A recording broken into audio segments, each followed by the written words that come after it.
the referee has a thing on his wrist and it comes up, it'll tell him whether it was a goal or not pretty well within seconds of the ball either crossing the line or not crossing the line. That's so they've got a good setup there. That's a bit of Thunderbird style, isn't it, that one? Ben 10 maybe from this year. So you touched on it briefly for our national audience who are about to depart. Adelaide have had 2 big wins in 2 recent weeks, 86 points against St Kilda and 65 points today against the Giants.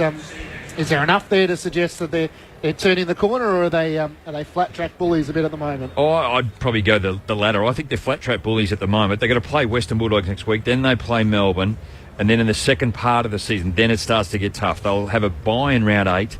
Then you go Collingwood, Carlton, Gold Coast, Fremantle, Kangaroos, Essendon and Port. Now, that chunk of games, those 8 games in there, is going to be the serious test for Adelaide when they come. So, at the moment, first 3 games, losses, next 2 wins. The win against St Kilda was a good quality one, but I feel that they have to win the next 2. Western Bulldogs is going to be a challenge, and that'll be a tough one.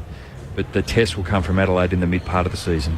And the debut of Tom Boyd, the number 1 draft pick, was a largely uneventful day. It's too hard to draw too much criticism onto him, as the forward line alone didn't get that many opportunities.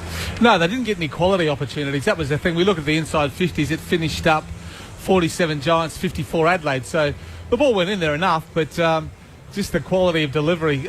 Full credit to the Adelaide defenders. They were able to get across. They were able to read the cue, read where the goal was going to kick the ball, and then peel off their immediate opponent that wasn't going to be used. And Boyd really never got the opportunity. A ball out in front that he could attack or pattern. Cameron is a little bit different because he can actually, once the ball hits the ground, he can beat his opponent back to the ball. So he's got 2 or 3 strings to his bow, where the other 2 are probably marking players, and when the ball hits the ground, they're probably out of their depth a little bit. So it wasn't the greatest debut, but he's obviously a very talented young player, and I would imagine by the end of the season he's going to start to find his feet in the game and really make an impact. But it's going to be interesting over the next few years when the Giants have 2. Patton and Boyd look very similar players, so whether they can keep those 2 players, whether they look to get rid of one of those and bring some more quality, a midfielder or whatever, into their side will be interesting to see. But to have them both there developing certainly gives them the luxury of going in with a really tall, threatening forward line. Adelaide by 65 points. Tux, give us some of the final numbers, and then, Gemma, have you got the votes? Who's got the votes today? Gemmo's the man. Well, I'll let you think about that while I give you the overall disposals today. Adelaide 429 at 79% efficiency. GWS 330, so plus 99 in favour of the Crows. The marks 134 to 80 in favour of Adelaide. Contested possession plus 12 for the Crows, 129 versus 117. Clearances 40 to 31 and 21 to 11 out of the centre, both in favour of the Crows. 54 inside 50s to 47. Out of those 54 inside 50s, 32 scores for the Crows, 21 goals, 11. Pretty low tackle count, 41 for the Crows, 49 to GWS. I think, Stephen, you said pre-game 85 was their average, the Giants this season. Hit-outs 34 to 27 in favour of the Giants. Major disposal winners, the top 3 or 4 from each club. Thompson 38, Dangerfield 33 and Yench 29 for the Crows. For the Giants, Canelio 29, Green 28 and Trelaw 23. Matt? So, Jamo, the votes for the ABC Footballer of the Year. Oh, look, in the spirit of the game... Hang on. Or do we just go, you need to toughen up, GWS? Yeah, I wouldn't be doing any spirit of the game when they lose by 65 points. All right, Adam Trelaw, you are out. I'm going to go. I felt that one vote could have gone to many, many players. Here we go. I'll give it to Matt Crouch. In his first year, well, just his ball-winning ability in the, 3 quarters that he played, 28 disposals, and he was able to use the football at 89%. So first year, solid footy. Looked really tough. 2 votes, Scott Thompson, outstanding, 250th game. Just had a massive impact, 38 disposals, but you can't go past Patrick Dangerfield's game, the amount of football that he had. 33, 18 contested, 5 goals and 6 inside 50s. So 3 to Dangerfield for his 5 goals, 2 to Thompson and 1 to Matt Crouch. Adelaide winners by 65 points here at the Adelaide Oval. 21-11, 137 to the Giants, 10-12-72. We're about to head to Docklands at the MCG. It's scores level between the Suns and the Demons. 3-2-20 the Demons to the Suns, 2-8-20. In the Fed Cup, Australia were unfortunately beaten by Germany, so they're out. Angelique Kerber, but defeating Sam Stozer. And halftime in the NRL, Melbourne lead Canberra 16-12. We bid you farewell from the Adelaide Oval. Isn't it rich? Hadwick. Are we a pair? This Girl CD is the debut solo album from Rachel Beck, one of Australia's best-loved and most prolific stage performers. Draws on hits from much-loved musicals and cult songs. This Girl CD, available now from ABC shops, centres, shop online and good music shops. Coming to you live on ABC Local Radio and on ABC Grandstand Digital. Grandstand Digital. 100% pure footy. Pure footy. Pure footy. Grandstand AFL. Wastes no time, turns and kicks inside the attacking 50. Turns and dribbles round another goal. Has 4 bounces, 40 metres out. He should bounce again. Doesn't have to bother. Goal. One of the highlights of the day. Reaches over the top. Palms down. He's 65 out. Launches very long. Oh, that's an unbelievable goal. AFL. Trying to spin his way through. Fail. Gets hold of it. He had a breath of space. He didn't waste it. 100% pure footy. Pure footy. No one between him and the goals is there. He barrels a long goal. He doesn't wait for the whistle. Plays on. Goes for goal and kicks a beauty from 40 metres out. Off the step. Kicks across the body and drills the goal. Gets towards goal. Swings it in for the winner. He can wheel around and just stroll in and kick a major. He's from 60. He's whacked it on a path to goal and carried the journey. Grandstand AFL on ABC Local Radio and on ABC Grandstand Digital. Grandstand Digital. Good afternoon and welcome to Docklands in Melbourne for the game between the Western Bulldogs and Carlton. Drew Morfitt with you, Adam White, Scott West and Stan Alves. Well, this is D-Day for the Blues. It's their worst start in 25 years, having lost their first 4 games. And the Bulldogs, after a slow start, have won their last 2. Roof for this twilight game here, so the weather won't play any part, but what's under the jumper might play a big part. Yeah, good afternoon, Drew. And look, this is a really interesting game of footy because I just think we all want to know how Carlton are going to respond after what's happened over the last 2 weeks. The Bulldogs have won their last 2. They've won 3 of 4 against Carlton. So the Blues are going to have to play extremely well to win. I just don't know, Scotty. I don't know because I've been so shocked with Carlton over the last 2 weeks. It wasn't what I was expecting. I don't think Carlton fans were expecting it either. Well, I think we're all dumbfounded of where they're at the moment, Carlton. So I think that absolutely correct. We just don't know what's going to happen. The Judd factor is back. He is the sub, which is an interesting move where they believe, it's more about his presence in the team, maybe lifting others around him and just getting him out there, because I'm sure with the Achilles injury he's had, he'd be very, very much underdone. So it'd be their worst nightmare if they got an injury early.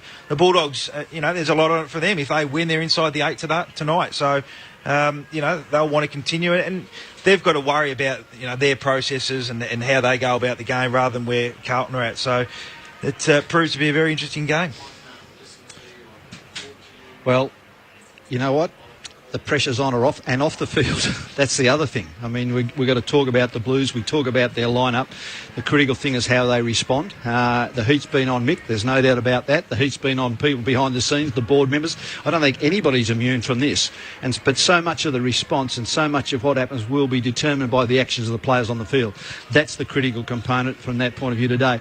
Do you know, it's not that long ago that they would have probably said, well, thank heavens we've got the Bullies because we'll rack this one up. But this is a different Bulldog side. This is a side that since halfway through the last year, when they really started to come to grips with the coaches' requirements, have just gradually built and built and built. And they've gone from that thing of let's get our defensive aspects right to now all of a sudden starting to get that blend of attacking. And I just thought that in the last couple of weeks, Cranberry started to come together. Jones looks as if he almost feels it's his time and it's his place in the footy today. So they'll throw the gauntlet down, and we know they're a hard side. And for the Blues today, I think they're just going to have to play at their best. Everything's going to have to come together for them because this is a tough encounter against the Bullies.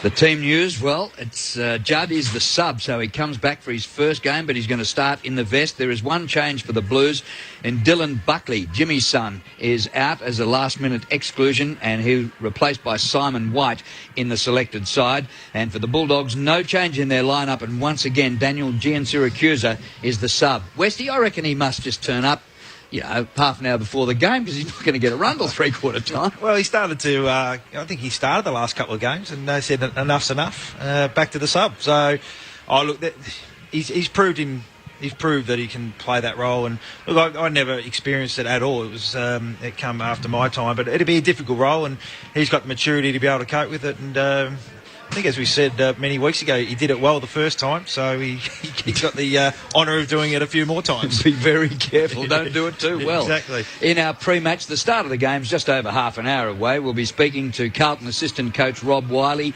and Dale Morris, who unfortunately is suspended for this week after his little trip episode in Canberra last week. He's out for a week and he'll be back next week, so looking forward to talking to Rob Wiley and Dale Morris. The teams are out on the ground having their little bit of a warm-up.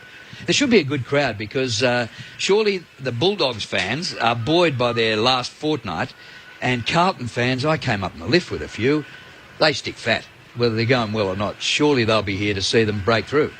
Well, it's critical that they are. Otherwise, you just start to get the reputation of fair weather supporters, and I think that's a critical component. Make no bones about it. People may say you don't notice, but if you run out in front of an empty stadium, it just doesn't do anything for you. But if you go out and there's plenty of people there, well, it just lifts you as well.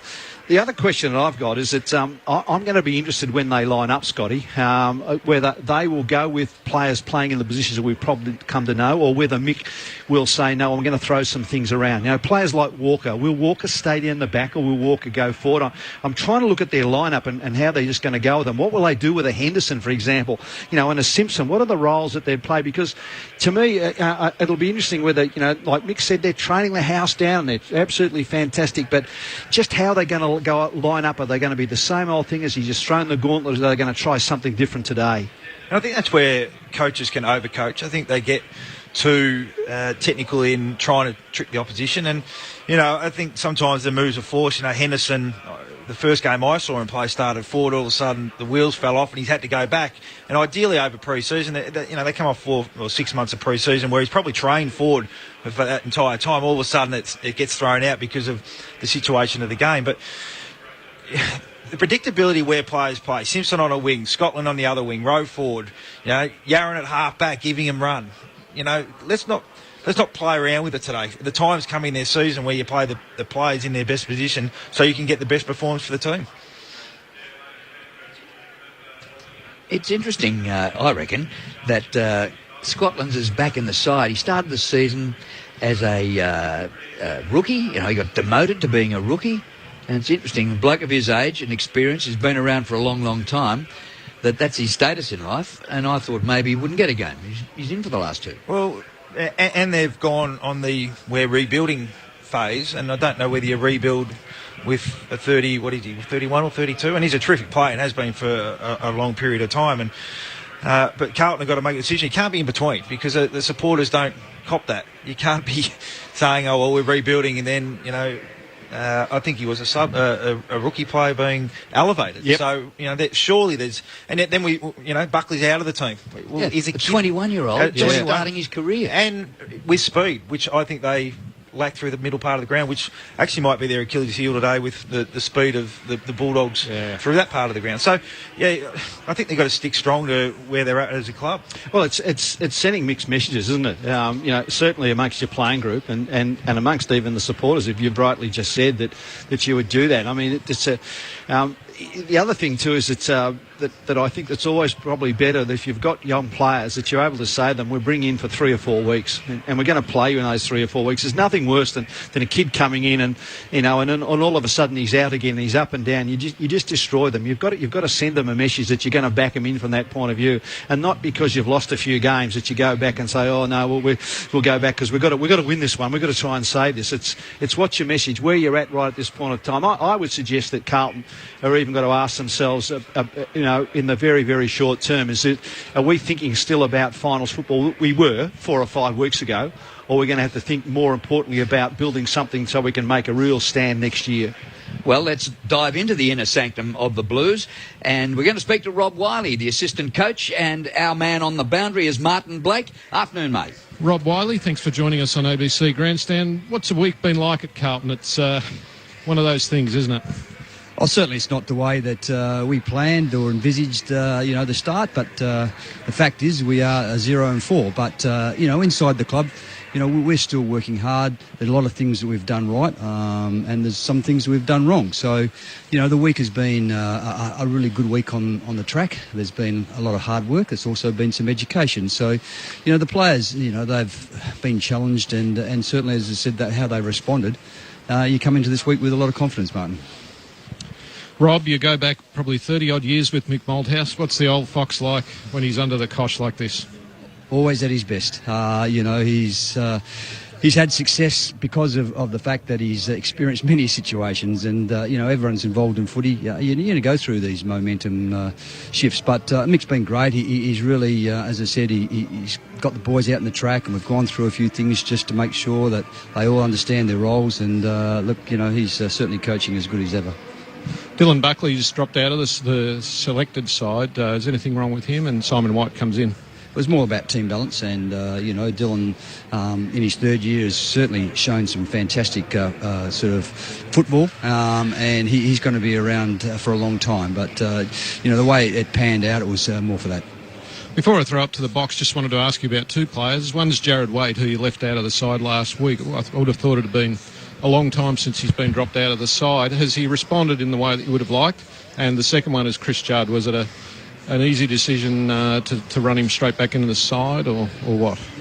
Well, Wadey, he's had a very good pre-season and hasn't quite, achieved some of the things we expect him to have done, and that's the reason why he went back to the reserves last week. But very positive that he attacked that game, and the only reason why he's back because he was able to show a great attitude, and I think you'll see Jared play a very good game today.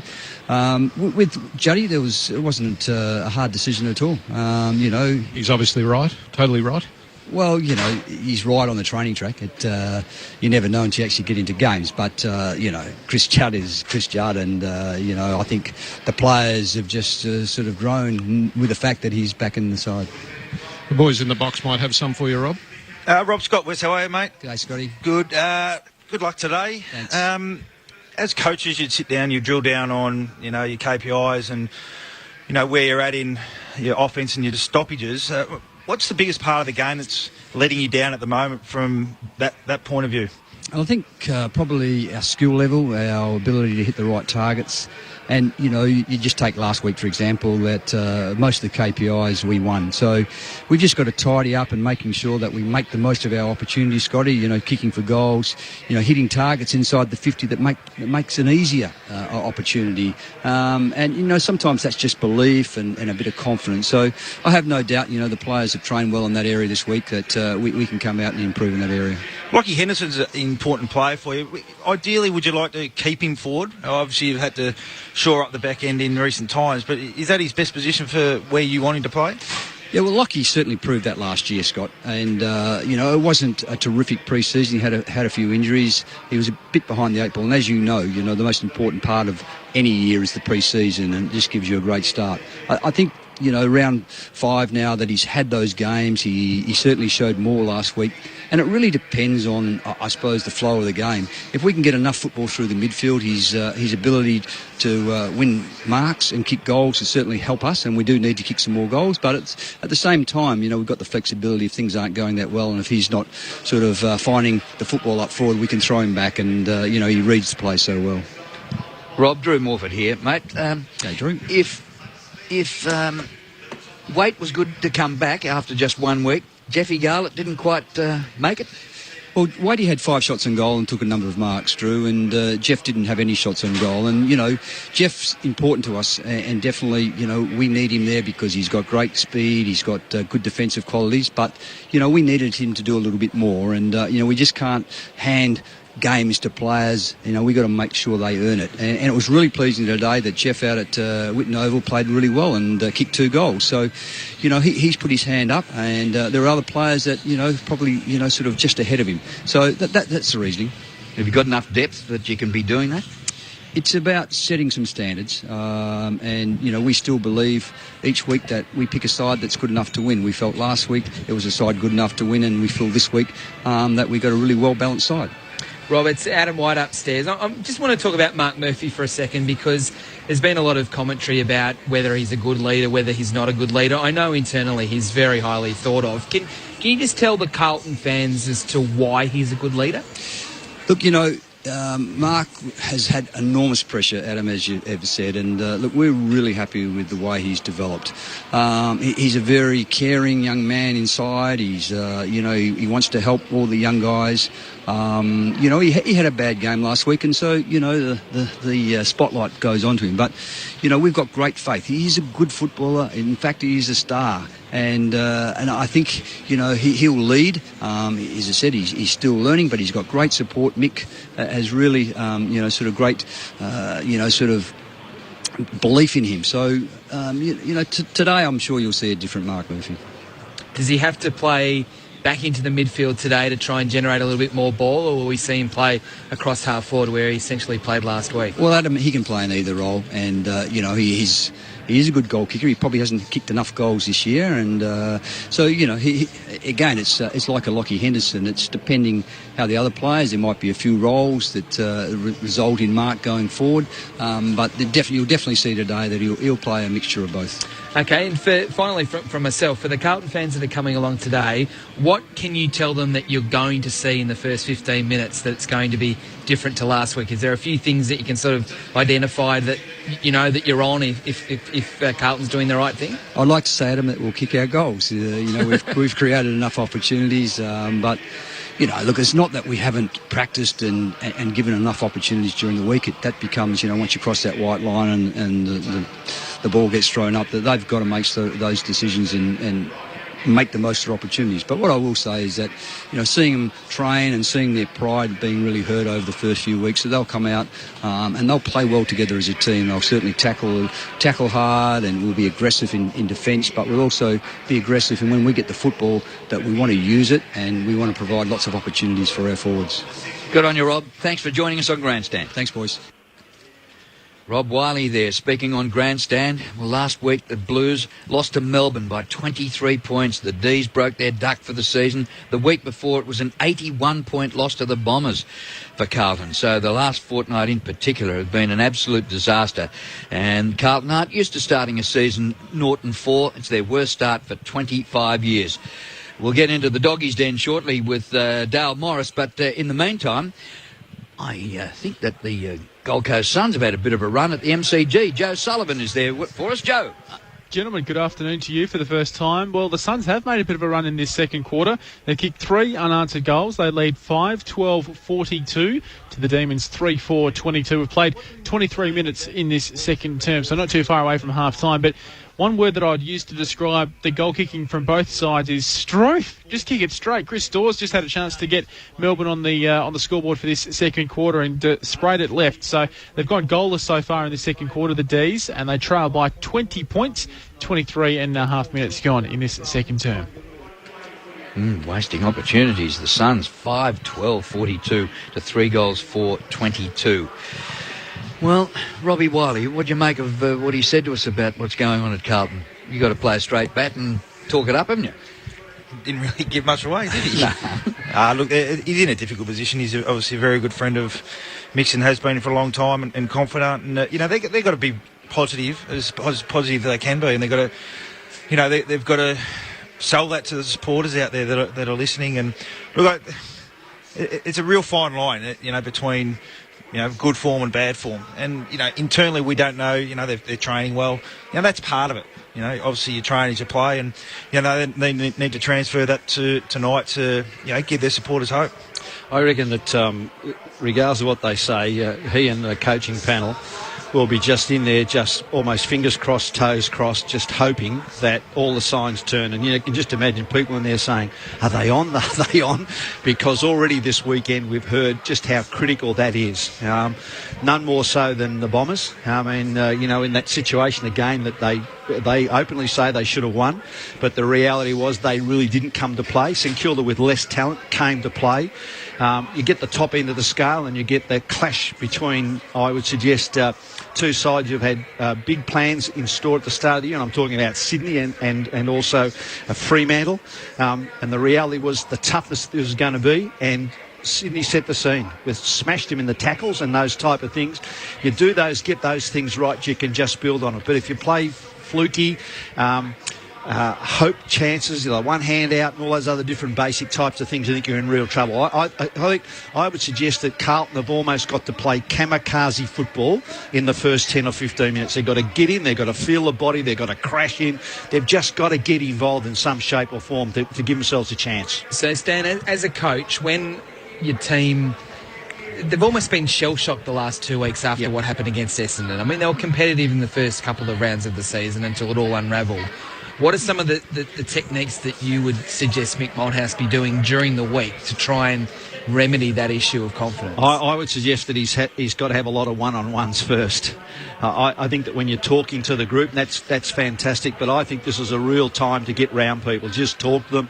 Look, at this point of time, he should know his players well. He should know the characters. He should know he should know what are the things that you do with a person, what gets this person up. It can be those little challenges. It can be little things where you can even tell some fibs, and you never do this in league footy, but you can tell some fibs. You can tell Mark Murphy, for example, that the bullies don't rate you, mate, and they don't reckon that you go hard for the footy, but I'm backing you. It can be those little things like that you just do, but then I think also that you've got to set the guys something to do. There's some sort of indicators that we want from each and every one. So at quarter time, I'm going to come to you, and this is what I want to see from you.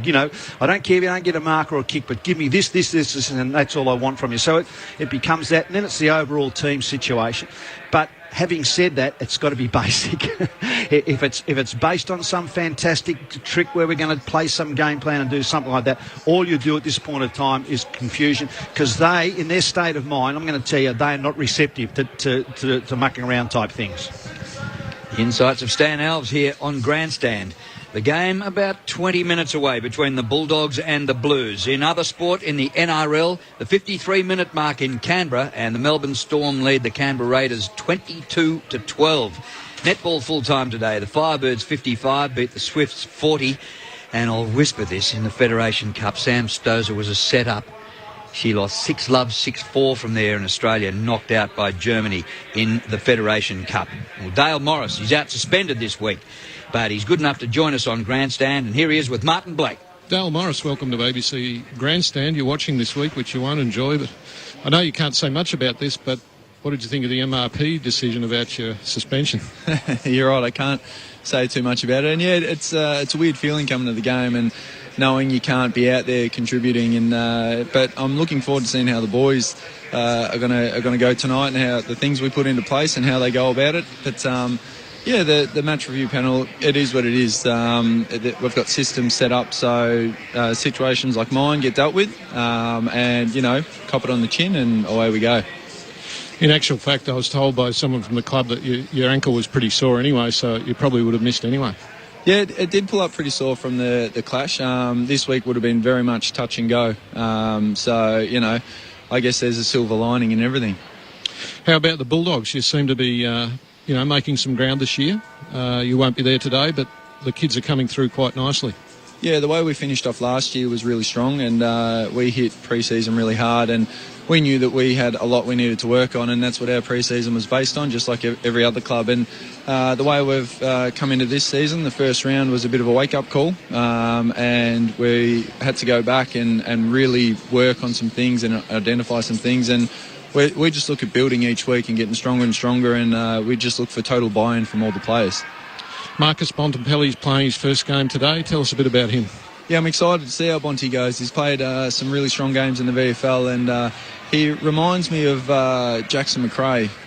They're very similar. Bonty's a bit taller, I think. I think he's about 191 or something like that. He's he's one of those tall midfielders that you see a lot of in Freo, and he can run. He's got some good moves, and one of those players that when he gets the ball, everything seems to slow down, and he makes good decisions with the footy. So I'm really excited. I'm really proud of him to get out here and to showcase what he's got, and I really look forward to seeing how he goes.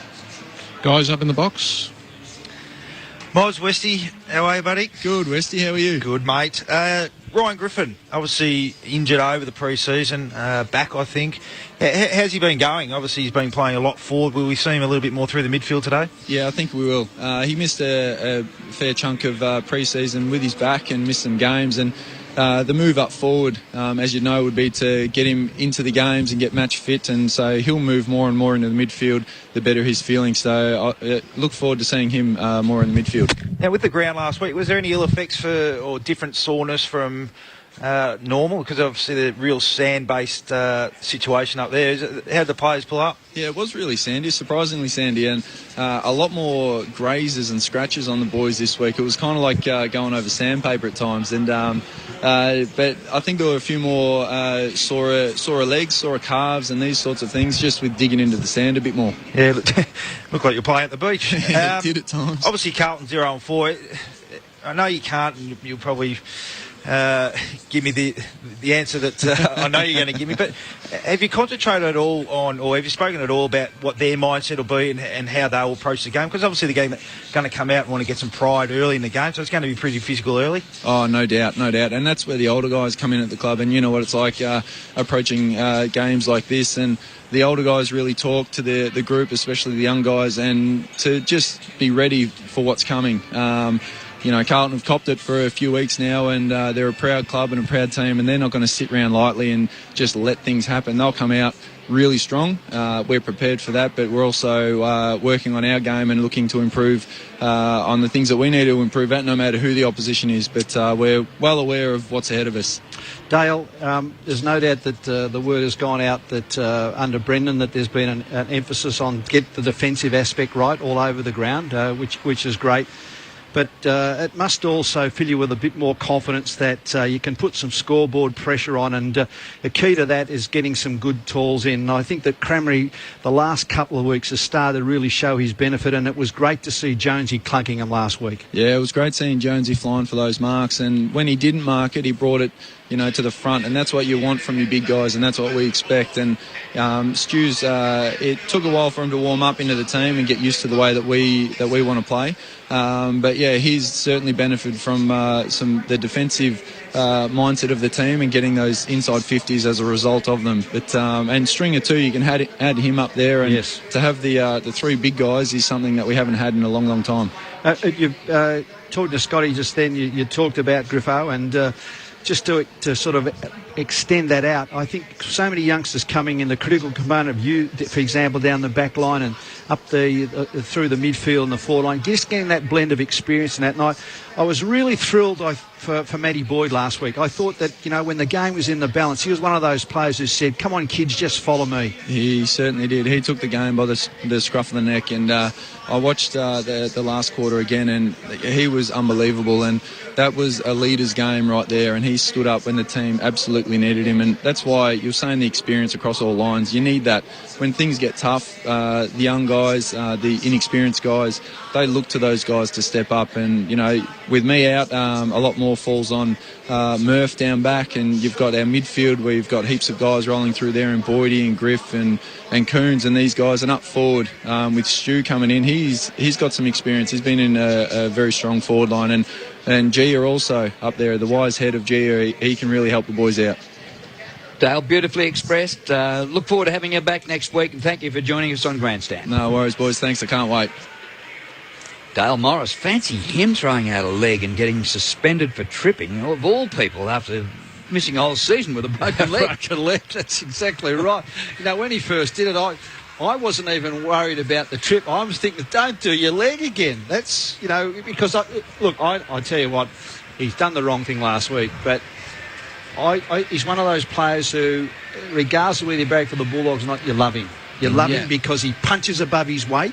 He's honest as the day is long, and you know you'll just get something out of him. And now the other thing I love, the gap between his best and worst is so narrow. is just a coach's dream. And it probably also shows, Stan, that in those sort of situations, there's no malice involved. It really is an reflex type thing. Yes, Sort of thing. yeah. I mean, Jack Revolt did it a couple of weeks ago as well, and it's sort of... You know when somebody really goes to kick somebody or trip them, don't you? There's a real difference. Yes. I mean, and I'm not saying that he shouldn't have been reported because fair point. A potential of serious injury, but certainly it wasn't something that he would have done intentionally. If you've just joined us on Grandstand today, repeating the result of the earlier game, the Adelaide Crows defeated GWS Giants at the Adelaide Oval 21-11, 137 to the Giants 10-12-72. Paddy Dangerfield kicked 5 goals as they romped away to win by 65 points. Yeah, the Crows have found form, haven't they, against two of the weaker teams in the competition, although St Kilda is sitting 3-2, but the Crows would have liked to get out to the Adelaide Oval and have their first victory. And, ever since they've started playing football there, it's bright, sunny every time they play. But they played really well today. That was beautiful, and there was a big crowd there, and footy's the biggest thing in Adelaide of all you've time. Been at the over Adelaide there Oval. I was there last Saturday, yeah. Did you think it could look that good? Having been there for so many years. Well, having been over there for the cricket, I mean, half the ground was not completed in time for the cricket, but I just went, wow, it looks really fantastic. And for the footy last week in perfect conditions, it's a tremendous venue for football. And, of course, they were all talking it up, saying, this is the best football venue in Australia. And they then had to stick up for the MCG. But it is good that they left the hill there and the scoreboard and the old fig trees, and you can see the cathedral and all that. But, geez, hard to beat. And, Drewy, what position you call the game from? Give us some idea. High up, and a long way back from the wing, from the boundary line as well. Okay. So it was nosebleed, and you needed binoculars. We were a long way back. Whereas at the MCG we're high up, but close to the boundary line. Yeah, that's right. And of course here we almost reach out and mark the ball. This is fantastic, a viewing arena. You going to get a kick today? I'm planning to actually go to my opponent and say, listen, I'm going to play 30 metres wide of you, and I'll just rack up, because I'm a chance in Dream Team, and today I want to get a few uncontested positions. But if it got to the contested stuff, I'd be actually interchanging myself. Well, there are the Blues. They burst through their banner. They haven't had this tune after games so far this year. They're 0-4. I wonder if they'll get it after the game today. Well, if they do, I think they've earned it, because I've got no doubt that, just keep saying this again, the Bulldogs, after that first game, when they probably just didn't get it together, they've been very, very good, and they've got back to that form. See, it's not flash in the pan stuff. They were building this second half of last year.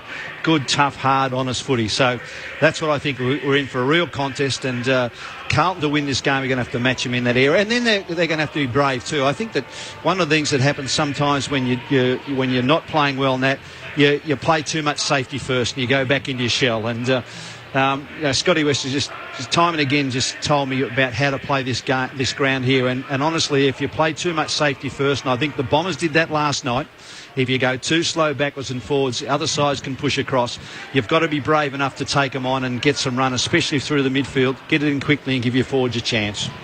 Well, it's the Dogs' home game here. Their banner goes up, and the Doggies about to make their appearance on the ground here under the closed roof. We'll just let them run through the banner, and before we get into our preview in detail, we'll get you a halftime score and a report from the MCG. But here come the Dogs. They've won their last 2 games in a row to get themselves back on track. They're sitting 10th on the ladder. Can they make it a hat-trick? It's been a while. Gia actually ducks under the banner first in his iridescent green vest. Gia once again the sub for the Bulldogs. So start of the game not far away, about 7 or so minutes. We'll get a preview shortly, but in the meantime we'll go to Joe Sullivan at the MCG. Joe. Thanks, Drew. Half-time here at the MCG. The Gold Coast lead 6 goals, 12-48 to the Demons 4-4-28. So a 20-point margin in favour of the Suns at half-time. But it could have been so much more in that second quarter. They kicked 4 goals to 1 in terms of the goals to the Demons. But also it was 4 goals, 5. So some inaccuracy they'll be hoping doesn't come back to hurt them later on in the match. Multiple goal kickers for the Gold Coast. Brandon Matera and Tom Lynch both have 2 apiece, while James Frawley has got 2 for the Demons. So it remains to be seen. They said on the banner at the start of the match that the Demons were all fired up. It'll be interesting to see if they are all fired up in this second half. A 20-point lead to the Suns at half-time at the MCG. Righto, back here, and the team's doing their warm-ups and run-throughs and getting a feel of the footy. Scott West, 7 times best and fairest for the Bulldogs. You want to kick us off with your preview? Well, the Bulldogs pride themselves on contested footy, and they have been very good at that over the last 18 months under Brendan McCartney. Stoppage numbers have been terrific. They don't score as much from stoppage for the percentage that they win. So that's going to be a real focus area for them. Forward line is just really starting to click, I think. I was pretty critical of Liam Jones a couple of weeks ago and his lack of work rate. Last couple of weeks he's been a lot better. I think he and Cremeri are working together well. Stringer as well being the third option down there. And obviously with Dalhouse, a small crumbing forward, being able to get in and under and score goals. So he's going to be a handful for the Carlton Football Club. For me, I'm just really interested to see how Carlton go about it. If it doesn't work for them early, that'll be the interesting part. But they can't go back into their shell, as you said, Stan. They've got to be true to themselves. They've got to stay true to their game style. And they've got to just play their players in their best position for where it suits the team to win this game of footy. Wait up forward, roll up forward next to him, give him forward option. Yaron off half back. Obviously, Juddy, he's waiting in the wings. He'll be a burst of energy when he comes on, but they can't rely on him coming into the team or coming onto the ground to be the one that's going to make the difference. For me, I just see for the Bulldogs speed through the middle part of the ground off half back may cause some trouble for Carlton. With Buckley out of the team, which I'm really surprised, young 21-year-old player in a rebuilding team with speed. I thought he might have stayed in the team, but I see that could be a real strength of the Bulldogs and something that could hurt Carlton as the game goes on. So for me, everyone's going to say I'm biased, but I think the Bulldogs will win today in what should be a Dow game. I think Carlton need to make a statement early. I think it'll be tough, hard. I think there'll be plenty of numbers around the footy we've seen a lot of, in this first 4 or 5 rounds. So, yeah, it'll be on for young and old. Of course you're biased, but you're entitled to be. You spend a lifetime at a footy club and you towel them up in the best and fairest every year. Of course you're biased. Well, I said I'd be true to myself when I'm in this position, that I'd deal with the facts, and the facts are that the Bulldogs are in better form, which obviously they've won their last 2. Carlton, 0-4, and I see him having a real speed advantage through the middle of the ground. And on this ground, geez, if you've got speed through the middle of the ground, it's a huge benefit. Well, to add to that, I'm just going to talk about the Bullies. See, when I come to watch, and I love the team aspect, but I can't help but get individualised. And from the Bullies, this kid McRae keeps grabbing me every time I see him, and so I'm so keen to see Bontempelli today. I mean, just to see about him, because these are the emerging ones, aren't they?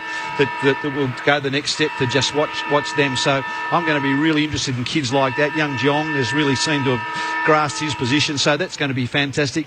Look, from the Blues, I think the real challenge here is that the team wants to win, but can you just imagine the pressure that's on every player out there himself, his own individual pride, that wanting to do well, and I just hope that they don't get too carried away and tighten up too much from the fact that they want to play well themselves. As I said, do the things that are required from a team aspect, and the rest just comes with it. And it's amazing that if you get into this game and you do the hard things, I'm going to tell you, confidence can come pretty quickly if you do the right things. But if it's done on sort of Larry-type football, even if you score, it doesn't stand you in good stead. But if you do the basics, and I'm sure that's what Mick will have been really drilling them all week, do the hard, basic 1%ers or whatever you want to call it, and we'll let the result take care of itself. I'm going to tell you, and all of a sudden, if we start to get a bit of a hand with the footy, you just watch how quick they find an extra yard, and they start to run, and all of a sudden they hit targets and kick goals and things like that. That's what they'll be hoping for. And I guess, Dan, from a Bulldogs point of view as well, being a relatively young side, they can't get sucked into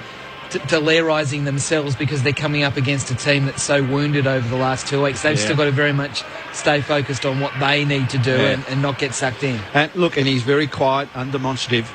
But let me tell you, I reckon if they started playing like that, I reckon the coach would be come down very, very quickly, because I don't think that's part of his makeup. We talked about that last week, that he did do it after the first quarter against the Giants, that he was disgusted in them and really let them have it at quarter time, and they did respond. But it's another little challenge for the Dogs and today. It's a challenge of youth, and that's why, again, just listening to Dale Morris just saying the critical component of having experience spread amongst the kids, so that you've got somebody in the back half like a Murphy can look after them, the midfield and up the forward line, that a Gia when he comes on, or a Crammy the roles that it's critical for them to do. because I think, again, just we see that time and time again, that good blend between experienced leadership and youth coming on, because the problem with youth is inconsistency. Yeah.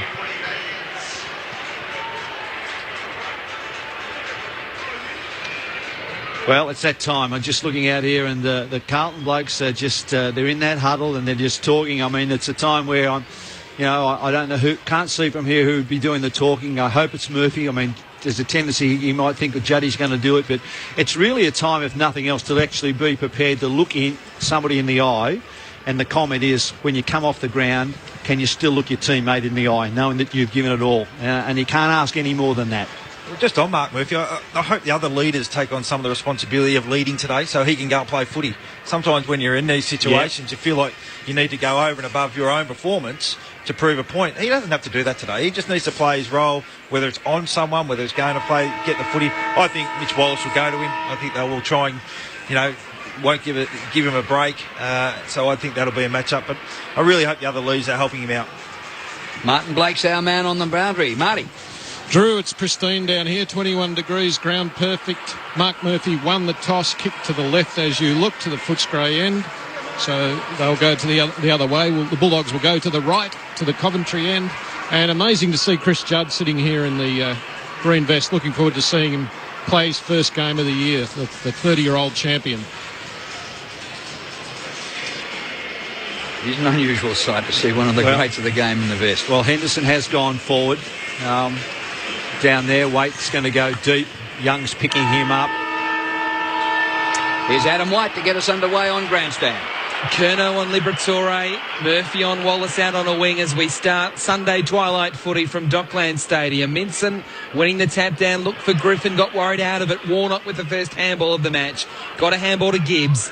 Now to Simpson, kicks towards half forward, juggling attempt there from Murphy, dropped the mark against Lucas, falls to ground, taken by Dale Thomas, who scrubs the ball in towards full forward, meeting it well McRae, got a handball to Wood, to Cooney, back to McRae, the Dogs work it out with handballs towards defensive 50, Cooney had to be quick with the kick, he was, up towards Jong on the wing, can't take the mark, but he's first to recover against Simpson, he actually did really well then got tackled though late by Gibbs, holding the ball, advantage paid, and Murphy has it through midfield. And he kicks across the ground to the veteran Scotland, who penetrates the 50. Henderson got a hand to it, couldn't complete a mark, but he gathers the bouncing ball and bounces it towards goal. It's through for a minor score.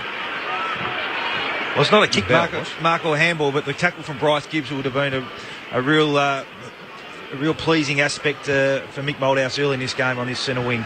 Murphy kicks to himself and then darts towards the dock side. Long raking kick. He wants Minson. Crashing into the pack was White. Off hands is the Dogs' ball. Liberatore crumbed it beautifully. Handballs to Griffin, who runs and kicks towards half forward. A bouncing footy for Dalhouse. 30 out in the pocket. Keeps it low to a vacant square. It won't bounce the right way for him. It goes across the face and through for behind, but they moved it quickly from one end to the other. The only problem was the skipper Griffin's just kick. If he had hit Dalhouse, instead of the ball in front of him, he would have taken that and been able to run to the goal. As a result, that's probably put him under too much pressure. Andrew Walker to himself, and then he kicks long over the half-back flank, and it comes off hands and goes out of bounds. That was Simon White there, who replaced Dylan Buckley in the selected side. White being picking up Crammery. So we have a throw in at the Dogs' right half forward flank. Minson and Warnock. Minson a fingertip to the ball. Scotland at the back gets a hand pass away. It comes to Cripps. His hand pass back into trouble. Scotland goes backwards, doesn't hit a target. Knocked on by Griffin for the Dogs. They're within 25 metres of goal, applying pressure. And the umpire comes in and is going to throw this in the air. And the Bulldogs have just forced them forward. We've been playing 2.5 minutes. No goal yet. A behind each. So the umpire throws it up quickly. Minson in front, beaten by Warnock over the top. Wallace in the pocket, worried out of it by Murphy. And now the players converge and the umpire will come in and call for it. Close to the boundary, only 25 out from the Dogs' goal.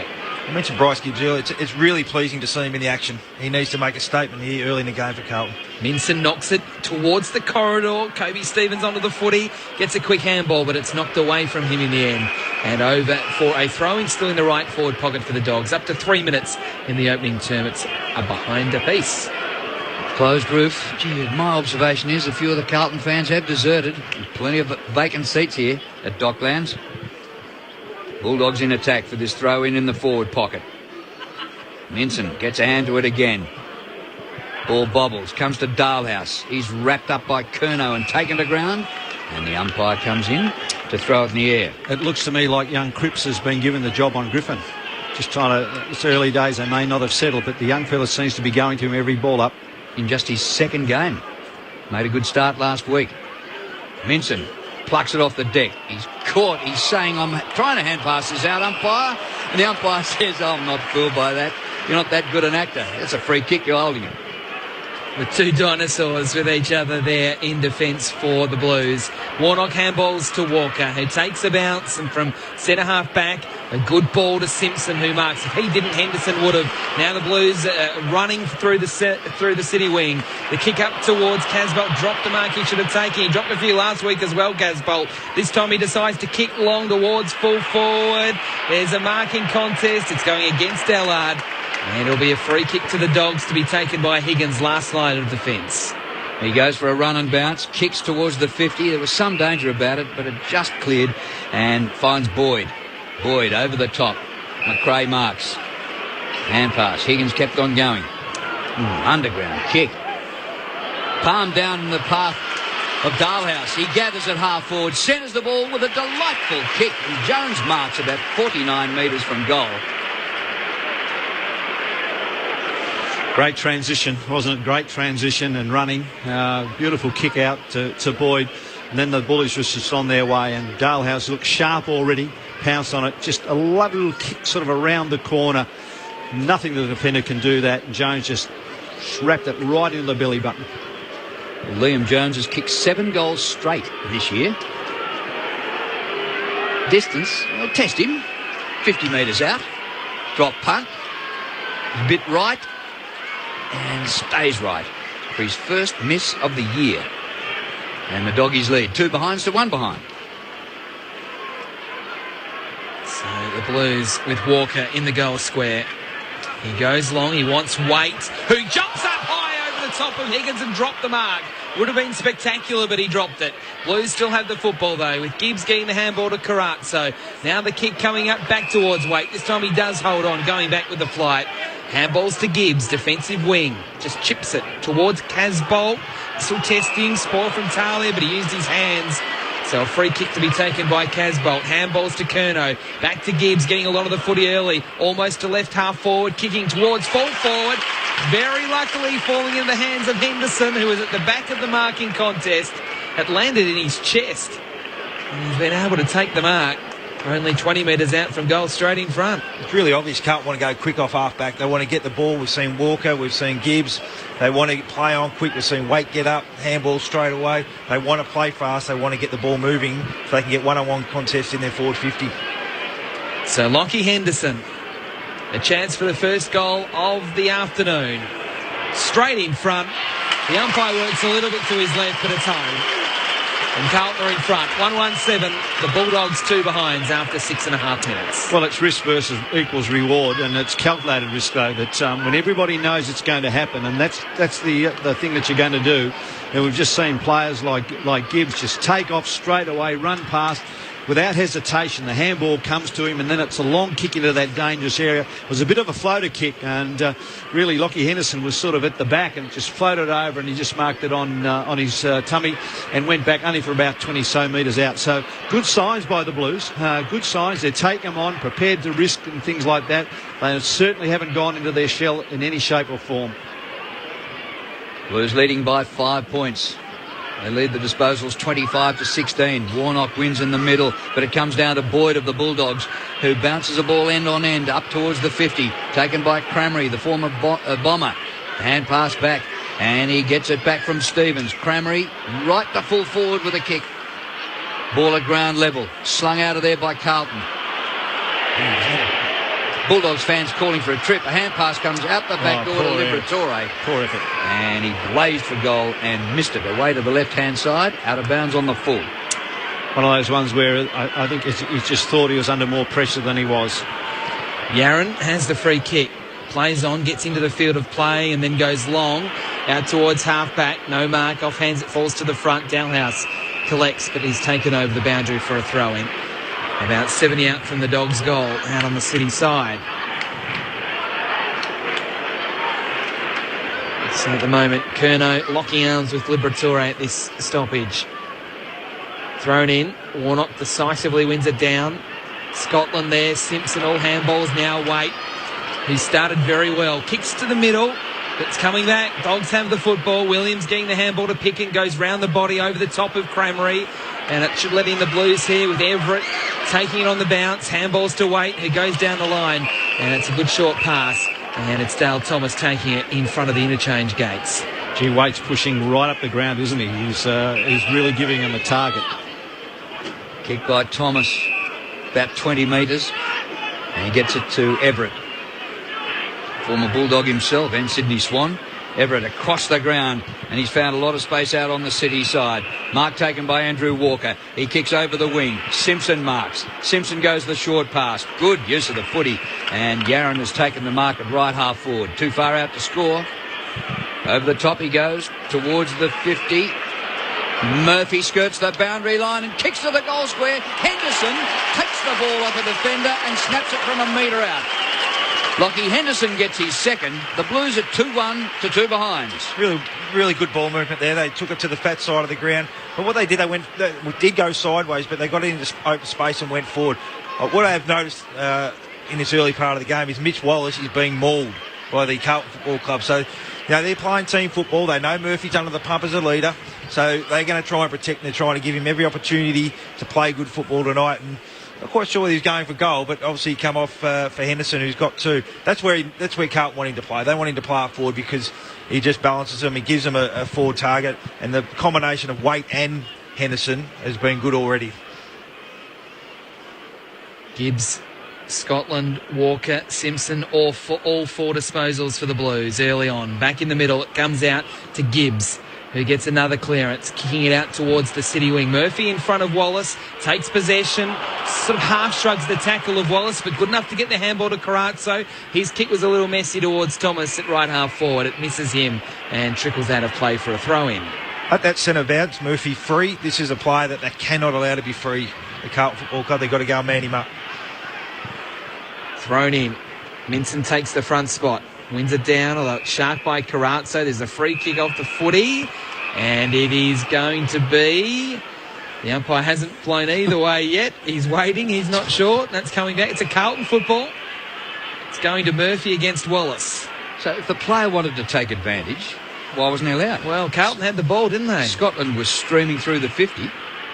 Short pass to Simpson. Now he's 60 out. He's going to kick long. Henderson again the target. He's taken the mark, but it's over the goal line. And it will be a behind. Hello. Video review. Well, it seemed very obvious. The goal umpire was sure that it was a behind. He couldn't be in a better posse, the goal umpire, surely. Well, the field umpire has just destroyed his confidence there because he had already called a behind. And the field umpire said, "Are you sure? You don't want to go upstairs?" No, I'm okay. It was well over. Well, this is the problem with the review. We've got angles of the vision where you just cannot tell. Can tell. The goal umpire's in a perfect position. Well, the goal umpire is certainly in a better position than any camera angle. It's a half decent camera angle. Usually it's better. It's a behind, which is what the goal umpire thought all along. So we've wasted nearly a minute there. Yep. Oh, we've just saved 27 interchanges. Carlton 2-2-14. The Bulldogs 2 behinds after 12 minutes. So it goes down as a behind to Cade Simpson. Dogs bring it in. It's a very high ball to get it outside the 50. Pack gathers. Ball bobbles around. At the back, Cramery. Little hand pass away to Cooney, who has a bounce. Darts to the wing. Centres the ball. Not a bad kick. And Jones streams up the ground to take a chest mark. Jones inside the 50. Beautiful kick. That is fantastic. I know I'm just an echo of you, Drew, but that wasn't that gorgeous. And Stevens has taken this mark in the corridor, right in front, about 30 metres out from goal. He's kicked that ball over the retreating player, and it just has to be perfectly weighted because the opposition were coming the other way, and he's just hit it absolutely gorgeous. Kobe Stevens. should be a certainty for their first goal. The drop punt right over the goal umpire's hat. And the Dogs go to 1-2, trailing the Blues 2-2. Let's get a score from the MCG. Joe Sullivan. It is the Demons who trail by 21 points. Joe Kennedy-Harris having just put them through. The score, Gold Coast 7-14-56. They lead Melbourne 5-35. 10 minutes gone, third term. Well, Carlton, for the second time, let the Bulldogs get him out over the back from a kick-in. Long kick-in, the speed off the contest. First of all, it was Griffin, and then it was Kearney. They got him over the back. They've got to keep some defensive shape. They've got to get some depth in it because, as we said in the preview, Bulldogs have got speed with Kearney at back in form, Griffin through the middle part of the ground, so they're going to have to watch not getting the ball out the back on them. Carlton 45 disposals to 30. In the middle, Warnock wins it down. There's a fight for possession at the drop though, and the ball will be balled up, still inside the centre circles. Gibbs and Simpson 5, Scotland, Walker and Murphy 4, so their leaders are really setting the tone early. Minson wins the tap from the secondary stoppage, and then it's Wallace for the Dogs, who kicks quickly towards centre half forward. Crashing the pack then was Stringer. Diving onto it there was Dalhouse. He was dispossessed. Still with the Dogs. No, there's a free kick and advantage, so Bulldogs can go forward here. Boyd on the fly, misses to the left. It came out of the congestion quickly with Boyd with the footy, with that free kick being paid, but he was unable to find the major uprights. Are behind. It's 14-9 Carlton's way. Quick in ball for the Blues. Walker to Tui. Tui gets it outside the 50. Wait, well up the ground. Passes it beautifully to Warnock in the middle. Off to Carazzo. This could be an end-to-end goal. Gibbs on the run from 52. Right, Gibbs gets it home. That is sensational by Carlton, and Blues fans would want to see more of that. It was brilliant. Yeah, it was speed. Jared Wade again. Is that exit kick coming up really high up the ground? And this is the advantage of having Henderson, and we've spoken about it earlier, but Henderson's being able to play the deeper next option after the ball's been exited from 50. What I liked is Warnock's ability to be able to be the option through the middle of the ground. We know ruckmen like to play off each other a little bit, and he needs to play that role a little bit more. Not just be the ruckman, he needs to be the link player through the middle, 45 inside and have runners off him. And exactly, Carazzo hands off, Gibbs. The leaders of this Carlton team have really made a statement early in this game. So Boyd misses at one end and Gibbs gets it at the other. It was a harder shot. Yep. Back in the middle. One down by Warnock in the ruck against Jones, but the Dogs have it. Boyd, good handball. Kick comes forward from Griffin on the bounce to Jones, who meets it well, gets a handball. It's still Dogs footy with Griffin. Griffin gets the handball to Dalhouse, back to Griffin, dodges one, shrugs the tackle, handballs back to Dalhouse. Bouncing footy back to the top of the goal square. Still a chance with the Dogs, with McRae getting a handball to Murphy. Still with the Dogs. Oh, Stevens fell over at the critical moment trying to jump over the pack. Now the ball in dispute. 40 out from the Dogs' goal. It's a hot footy at the moment. Carlton standing strong though in that situation. And Warnock out of the congestion, kicking it to the middle. Easton Wood got there first, kicked the ball in front. Then the tackles come from Carlton. One of them was Waite, a huge tackle. And it will be thrown up with Casbolt, the other man tackling. A throw up inside the centre square. You don't want to be in that two-man tackle. That was McRae peeling himself off the deck. Thrown up by the ump. Warnock over the top. Knocks it down. Gouged out by Boyd. But still inside. Taken for the Blues. Gibbs kick.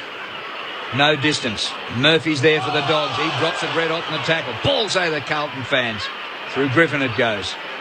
Murphy gets a touch. Gee, they're throwing themselves in willy-nilly here. Inside the centre square. The umpire sprints in and says, give it to me, have a breather. I'm going to throw this in the air. Blues 3-2. Lead the Bulldogs 1-3. And we are 17 minutes into the game. Thrown up.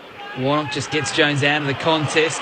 But picks up the footy. Jones kicking the centre half forward for Carlton. In front was Rowe, affected the spoil.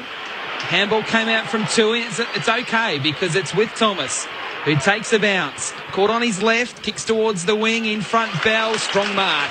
In front of Pickett, handball quickly to Gibbs. Gibbs up towards centre half forward, and the mark taken by Henderson. Carlton really moving the ball quickly. Henderson towards Waite, stretches marks. 20 out from goal. Against Young in the one-on-one. And Stan and Scotty West picked it early that Carlton are trying to play on at every possibility from a mark. and putting the Dogs' defence under pressure. And there's none more fanatical in running on than Gibbs at the moment. He's almost demanding and putting himself in the position for the ball. And the thing I like about him, so often if his run-throughs on the inside of the ground, he's not going around the outside, which means that when he's getting the football, he's really opening it up for his forwards. So Jared Waite to the Footscray end. 25 out, left of centre, never deviated. Straight through the middle, and the Blues have got 4. 4-2-26. The Bulldogs 1-3-9, so a 17-point advantage to Carlton, who played 18 minutes in the first term. Well, I'd be brave enough, Scotty, to say that Carlton are on. Oh, well, I think they've really brought their game, haven't they? They're playing with an intensity, and obviously, add about that running and what they're doing. But the other side of it was the tackle, the frenetic of the tackle. It's a player gets it, and they're just 2 and 3 are just really at them. And you talked about turning inboard. Has Mick Malthouse changed his brand? Because he was a boundary line coach, wasn't he, for Collingwood? Yep. Signs are good early. Blues 4-2 to 1-3. Bounce in the middle. Favours Warnock. Lands right on his head, but it was outside the circles, so the ump will try again. Give us a chance to get a score from the MCG. Joe Sullivan. Well, it's a bit of a shootout here at the moment. The half-time lead is still at 20 points here at the 16-minute mark. Gold Coast 8 goals, 15-63. Lead Melbourne 6-7-43. Blues by 17. Warnock wins the tap, but it doesn't clear the area. And we're going to get this ball thrown up in the air once more.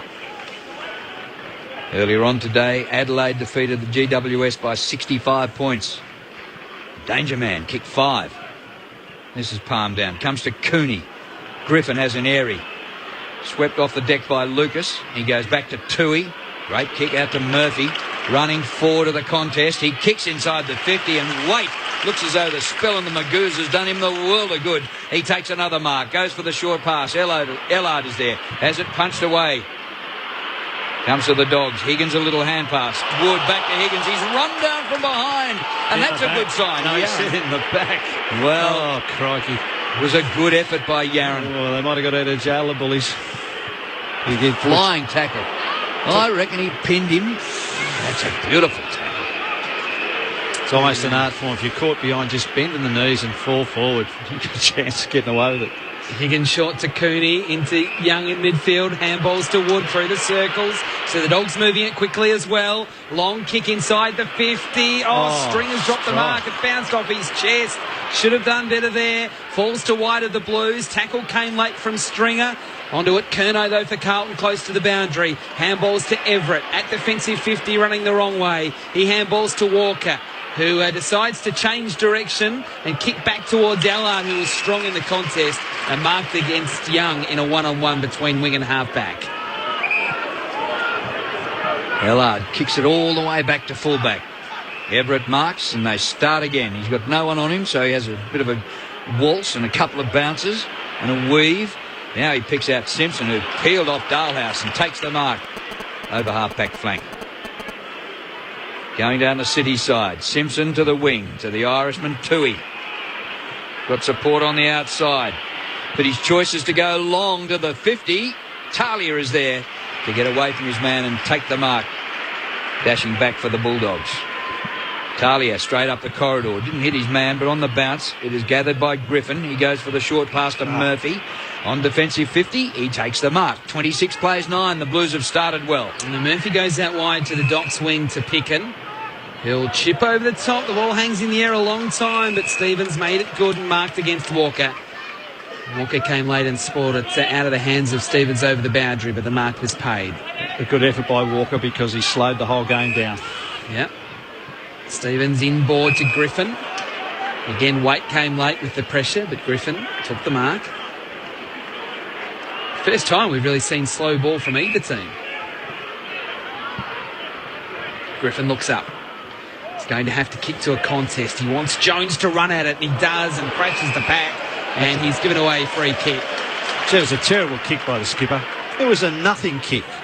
It was nothing. He held the game up, didn't like that, and he just propped it up, and he caused that. It was, so out of character. So Kate Simpson will take the free kick from halfback. And he kicks to centre wing. It clears a pack. Taken by Williams of the Dogs. Hand pass away to Stringer. Off to Murphy. He's got support on the inner. There's Bontempelli, the first gamer. He kicks it long to full forward. A leap at the back by Dalhouse. He can't take the mark, but he rows his own ball and goals.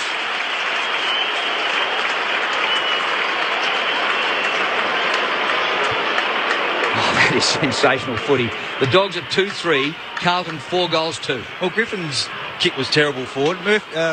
Simpson's was just as bad. It was a half kick to nothing. Funny, wasn't it? So everyone was manned up. So, yeah, the option down the line is probably the correct one. But kick at 55. Don't kick at 25 where it's centre wing, ball gets turned over, you go back inside 50 because you get turned around.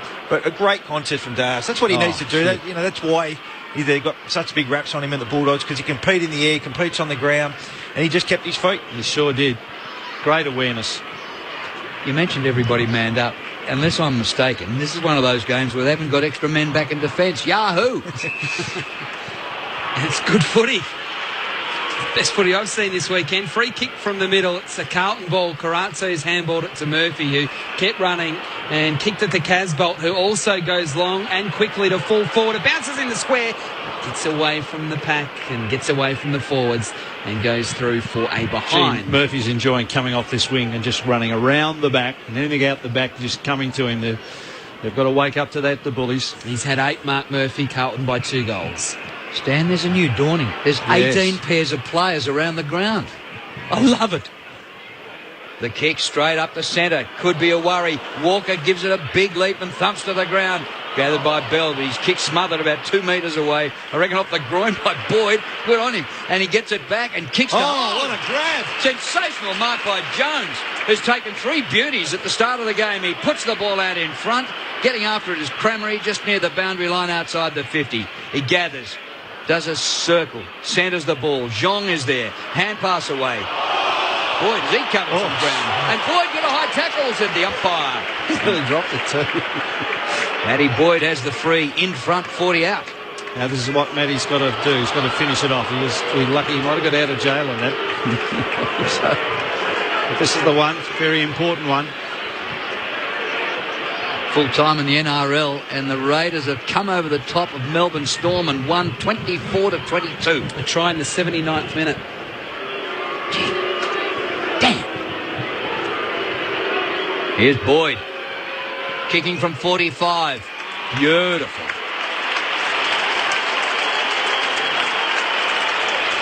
3-3 to 4 goals 3. Blues lead by 6 points. Martin Blake. Not a huge crowd, as you said before, Drew, but they weren't particularly happy with that decision. Matty Boyd very lucky to get a free kick for a high tackle there. Well, it's been a competitive start from Carlton. They're beating the Bulldogs in tackles, their intensity, their intent to want to play hard, fast footies there. But just hanging in there. The Bulldogs have kicked 2 goals, one from the free kick from Boydie, or 2 Boydie, Dalhouse goal. Again, they got him over the back. They're getting him in space out the back. Carlton just got to be mindful of that. So 26 played in the first term as we go back into the middle with Warnock and also Minson. Warnock wins it down. Murphy, quick handball to Carazzo. Up towards Bell, through his hands. Gets to the back towards the 50. Yaron and also Casbolt were lurking. Falls out to Talia of the Dogs, but there's a throw. It's going to be a Carlton free kick. It was thrown out to Talia. So Yaron to take the free kick. He also moves it quickly over the head of Waite and over the back of the pack and over for a boundary throw-in in Carlton's right forward pocket. They do look very different, Carlton, to the last 2 weeks. No question about that. Thrown in. Minson wins it down. Shark, though, by Bell of the Blues. Gets a handball to Carazzo. Scotland from a standing start. Pokes it back towards the goal square. Coming onto it. Henderson snaps a goal. He's third. Hit it like a freight train on the bounce and was unstoppable in that circumstance. And Carlton have 5-3-33. The Bulldogs 3-3-21 after 27 minutes. An opportunist goal from the stoppage, and that's what happens when you just get the ball moving forward. Anything can happen, but I think the Carlton Football Club have identified that the Bulldogs are a little bit vulnerable down back. They've got Talia and Williams. They're probably their tall options that are young. Williams hasn't played for a while. Talia first game or second game for the year. And Wood and Young are both undersized, so they decided we're going to get this ball in long, strong and deep as quickly as we can to give our forwards a chance, because they are undermanned down there and it's working for them. Yeah, playing to your strengths. Amazing, isn't it? Warnock wins the hit out in the middle for Carlton. And there's a free kick just forward of the circles here with Daisy Thomas bowled over. He kicks out wide. Here come the Blues on the charge again. Gibbs marks, gets it inside 50. Ellard marks. He was camped under it for a few seconds. Now, I'm going to tell you, Williams before had a chance to go at Henderson, but he hung back. He had a time to really spike that. He's got to go. You've got to make a presence. I mean, little man camped on the ball was really brave, but gee. Man of his size shouldn't be marking. Got to make a 30 presence. out right in front.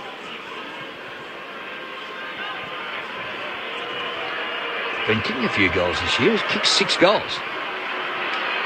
Ellard goes from about 30 and nails it. Carlton go to 6-3, leading the Bulldogs 3-3. And reward for Carlton, because I think this is where the first quarter's been with their dominance and the way they've gone about it. That's a huge win for Carlton and Ellard. He's kicked goals, as you just said, Drew, because I think he's been playing defensive forward role. And in this particular stage, he's on Murphy, who's a very damaging player from the back end for the Bulldogs. So if he can play that role, also kick goals, it's a double win for him. They're just getting some real clear clearance at centre bounces too, and coming off the side, just sweep round the back, and the kick out to the City side, right to that half-forward flank. There's a man out there all the time, and swoop round the back and just looking for him, and it's really exposing the Bullies. There's some damning stats that we'll get to at quarter time that Brendan McCartney won't be happy with. From the middle, it is a Bulldogs ball. Although Cooney, well, he just got his handball away in time as he was tackled. Got it to Griffin. Now to McRae from the centre circles. Goes long. Stringer contesting against 2. It doesn't work for him. And White takes the mark. Handballs to Everett. Flares it wide. There's 2 Blues out there on the far side. One of them is Bell. He gets the handball across, and the Blues can build on the City wing. Now it's Dale Thomas. He gets a defensive handball. Carlton just wanting to hold possession for the moment. Gibbs is a little snookered. Got the handball over the top when the support came from Curnow. Handballs now to Dale Thomas. Close to the boundary on the City wing. Goes as long as he can towards Henderson, who marks in front. He's playing really well, Henderson. Now he goes long to Wade. In front, takes it. Good footy, Carlton. And that's one of those mismatches that we spoke about. Weight on Young. And it looks like every time that they can get these sort of match-up, they try and take them as deep as possible to be the last one in the chain and inside 50 so they can get a shot on goal. So if Carlton could just get this goal, a 4-goal lead would be very handy on the stroke of quarter time. Jared Waite at the 50, right half forward. Oh, he likes it. He likes it. It's got it. Yes, it's just squeezed in. The goal umpire looked very close to the post. But Carlton has got that 7th goal, and the lead is 4 goals. 7-3-45. The Bulldogs 3-3-21 at the 31-minute mark of the opening term. So that is 3 goals in 4 minutes. At the 26-minute mark, it was only 6 points the difference. This last 4 minutes will really hurt the Dogs. Well, it's been hurting the whole game, and the more critical thing is how it's been happening. Just some great clear ball situations where Spilly's out wide. Carlton got the footy because they outnumbered. They ran to the contest.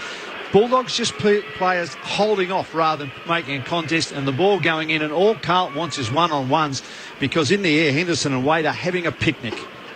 Well, last week, Carlton kicked only 7 goals for the whole match against Melbourne when they fiddled about with it. They've got 7 in the first quarter here today. 2 he goes long from the centre bounce, but he's turned it over, and the mark's been taken in defence for the Bulldogs by Crameri.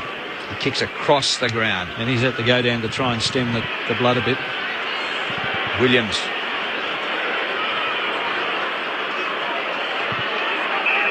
He's come back the other side of the ground. And Picken has it. Deep in the back pocket. This is the slowest the ball's moved all day. Kicked by Picken. Over half back. Oh, Jones, he leapt over the ruckman and plucked another mark.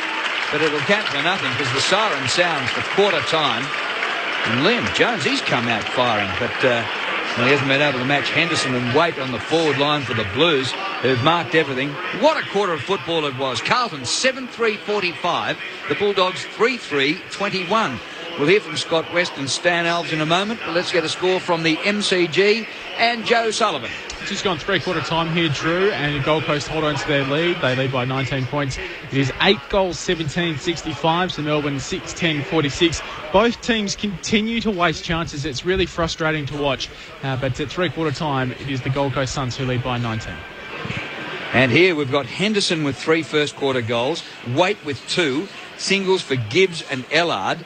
And for the Bulldogs, their 3 goals have come from Boyd, Dalhouse and Kobe Stevens. Quarter time, 7-3-45 Carlton. They matched their full game tally of 7 goals of last week in 1 quarter of football. And the Bulldogs are 3-3-21. Stan and Westy. Well, 5 goals from your 2 key forwards in the first quarter is exactly what the Mick Moldhouse and the Carlton coaching staff would have wanted. They've just got the mismatches down there, as we said during the call. Taylor and Williams, 2 key defenders who haven't played a lot of footy.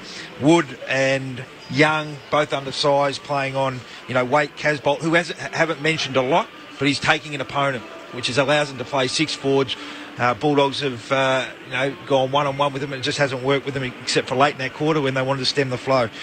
You look at the stats. Gibbs and Murphy, 10 possessions each, 20 possessions between the 2 gun-on balls for the Carlton team. They really wanted to make a statement. Murphy being tagged. I think Mitch Wallace has had more bumps and pushes and shoves than he would have for a long time. And the Carlton Football Club and the players have really made a statement by saying, well, we understand our captain's been under the pump and we're going to stand up for him. It was really obvious early in the game how Carlton wanted to play. They were getting it through half-back and midfield.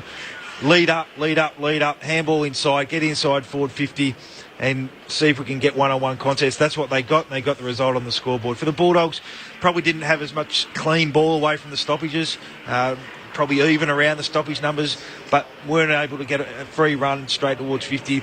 Hence their goals come from 2 midfielders and the small forward. So they need to get a little bit more clear ball. They need to be mindful that Carlton are pushing forward at every opportunity. They're hitting up. Their non-ball side players have got to get back and help the undersized defenders so they can come over third man and bring the ball to ground and then springboard off half-back themselves, exactly what Carlton are doing. Well, the biggest challenge, I think, for the Western Bulldogs is to come to the facts that this side is not playing Mick Moldhouse footy. And Mick's been questioned about his style of playing, his game plan. Well, I'm telling you, this is not the way I see that he normally coaches. And I think that's really catching the bullies out, because you'd expect them to go around the boundary and chip and a little bit of sort of stuff and things like that. But their propensity now to actually release the footy, get it to somebody and look into the corridor and epitomise none more than Warnock running in and actually being used. And kick to him in the middle of the ground, then people streaming past, then the long direct kicks into the tall forwards, and Waite coming right up the ground. The double prong attack, they're just working magnificently. You've heard that the 5 goals between he and Henderson, absolutely sensational. But Waite's work rate right up the ground. He ran Young. He had Young, and Young is just gasping for petrol tickets. Then the ball goes in long, and Henderson just down there catching him out one-on-one. It was a one-on-one contest all around the ground. So I think there's a lot of work to be done by Brendan McCartney to marshal his troops and get back.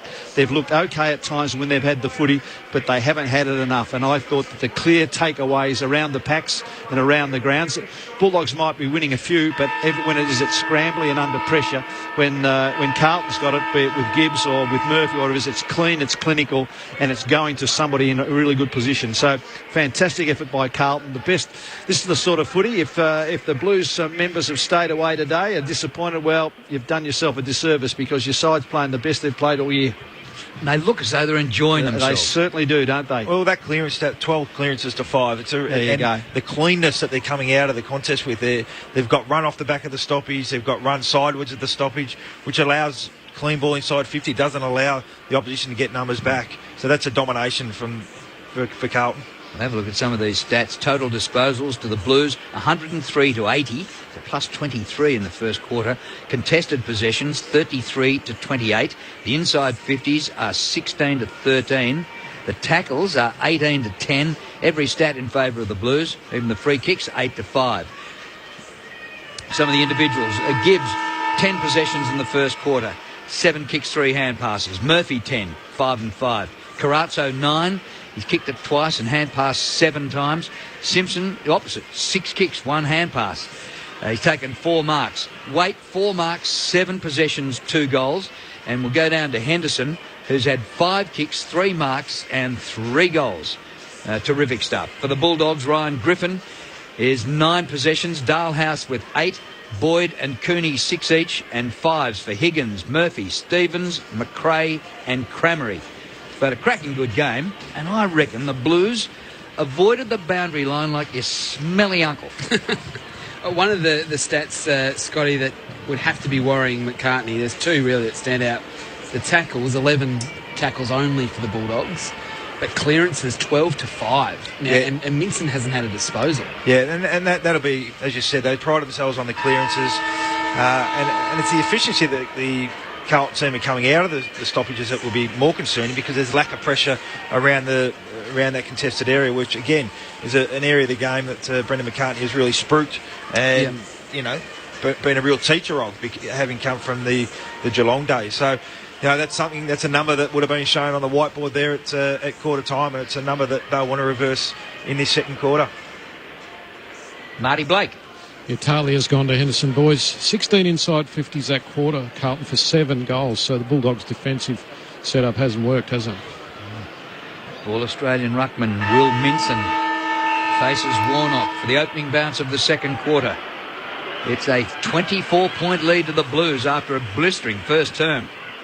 Good bounce. Minson up early. Cooney gets a touch.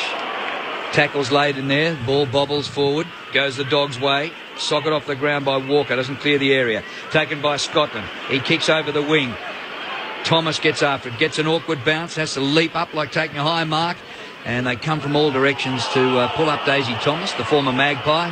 And it's a block up on the wing. The umpire comes in to throw it in the air.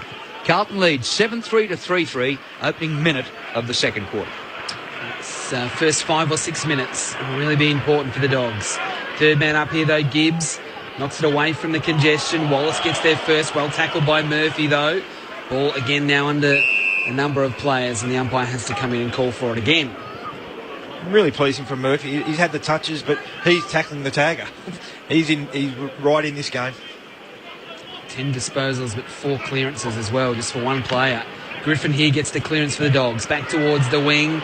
Locking horns there was Jones, and also Rowe gets to the back where Walker collects for the Dogs. Handball a little iffy towards Scotland. He's worried out of it. Falls to Cooney. 50 out. Cooney goes long. It's bending back. It's going to be close. It is there. It wasn't touched on the line by Walker. He thought about arguing with the umpire and thought, no, I didn't touch it, I'm not going to worry. And the Dogs do get the first of the second quarter, a really important one from Cooney from the 50. The margin back to 18 points, Carlton's won. Sensational forward pressure, though, wasn't it? They really had him, they harassed him, they forced that, and Cooney just pounced on it. A great player, Cooney, isn't he? Because he looked up, he didn't know how far people around him. His first thought was, I'm going to handball off. Then that sense and awareness, he just realised, no, I think I've got half a metre. He just did that little side step, put the little sharp little kicks in, then lengthened the stride, and a fantastic kick from around the 50-metre mark. Another good bounce. Minson wins. Little hand pass, but it's fumbled by Liberatore. Taken away by Warnock. The Blues into attack. The ball pitches on at point. He gets away from Mark Murphy. He gets in and makes a contest of it with Wallace. It spills out. Taken by Higgins. Gets the hand pass away and gets it back in the old 1-2. Kicks up to the middle of the ground, and diving in is Dalhouse to take the mark low down. The hand pass away. Stringer gets it away towards Griffin. Off he goes to Dalhouse. The kick towards the goal square. Liam Jones again under pressure. Nearly had a good hole on that. Couldn't quite take the mark. And spills out of bounds alongside the behind post. Blues 7-3. The Dogs 4-3. Last year it was a free kick, chopping of the arms, but they've relaxed it this year. Yeah, it's a good call, Stan. Thrown in. Over the top again, Warnock. Down to Curnow. Got the hand pass to Yaron. On his left, kicking out towards Kaz Bolton, one-on-one with Young. Young prevails at ground level, gets the handball to Wallace. Wallace 60 out, pokes ambitiously into the pocket towards Liberatore. Wrong place to kick. Seemed a strange kick. It's gone out of play for a throw-in, 40 out from the Dogs' goal. I think in doubt, put it on the square. Yeah, put it to the top of the square. To the top of the square. Yeah. Got the likes of Cramery and Cooney, and Jones has been plucking a few, so yeah, it was the spot to go to. Warnock reaches over the top and wins the hit out, but it's underneath and is buried in the car park. And the crowd yelling out, ball! And the umpire agrees it is a holding the ball, and he's signalling a Dogs free kick. How could you tell, Liz? 40 metres from goal. He's given purely and simply on the fact that the Blues player was actually going forward. I don't know if he really dived or was sort of pushed into it, but you just know, don't you, when they're hovering, they look like some carrion waiting for the scraps, and they're just dying to blow the whistle and give a free.